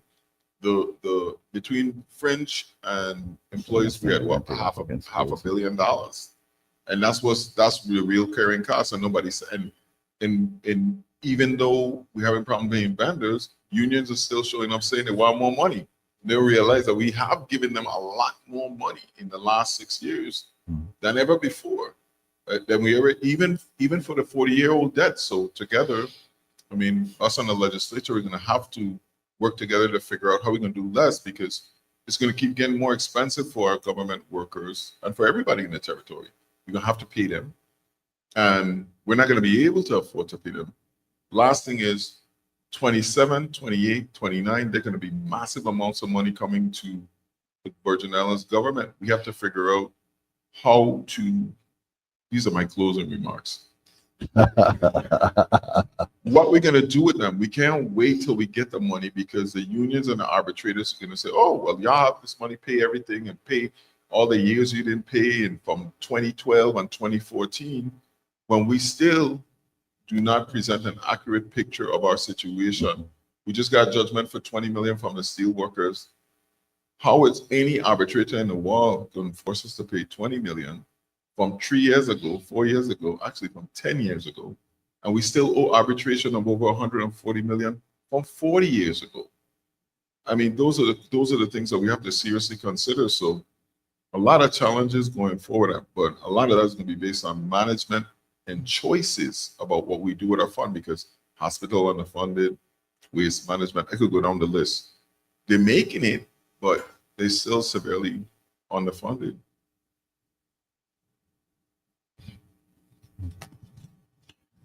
So in closing here, Governor, thanks, and Lieutenant Governor, thanks for your presence. Thanks for the questions.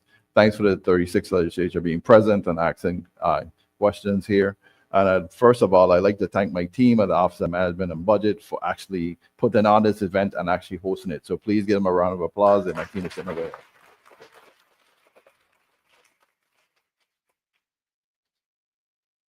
And to finally say, of course, for me, I don't want to hold you between me and lunch. So you guys, thanks for coming and have a good afternoon. Lunch is served.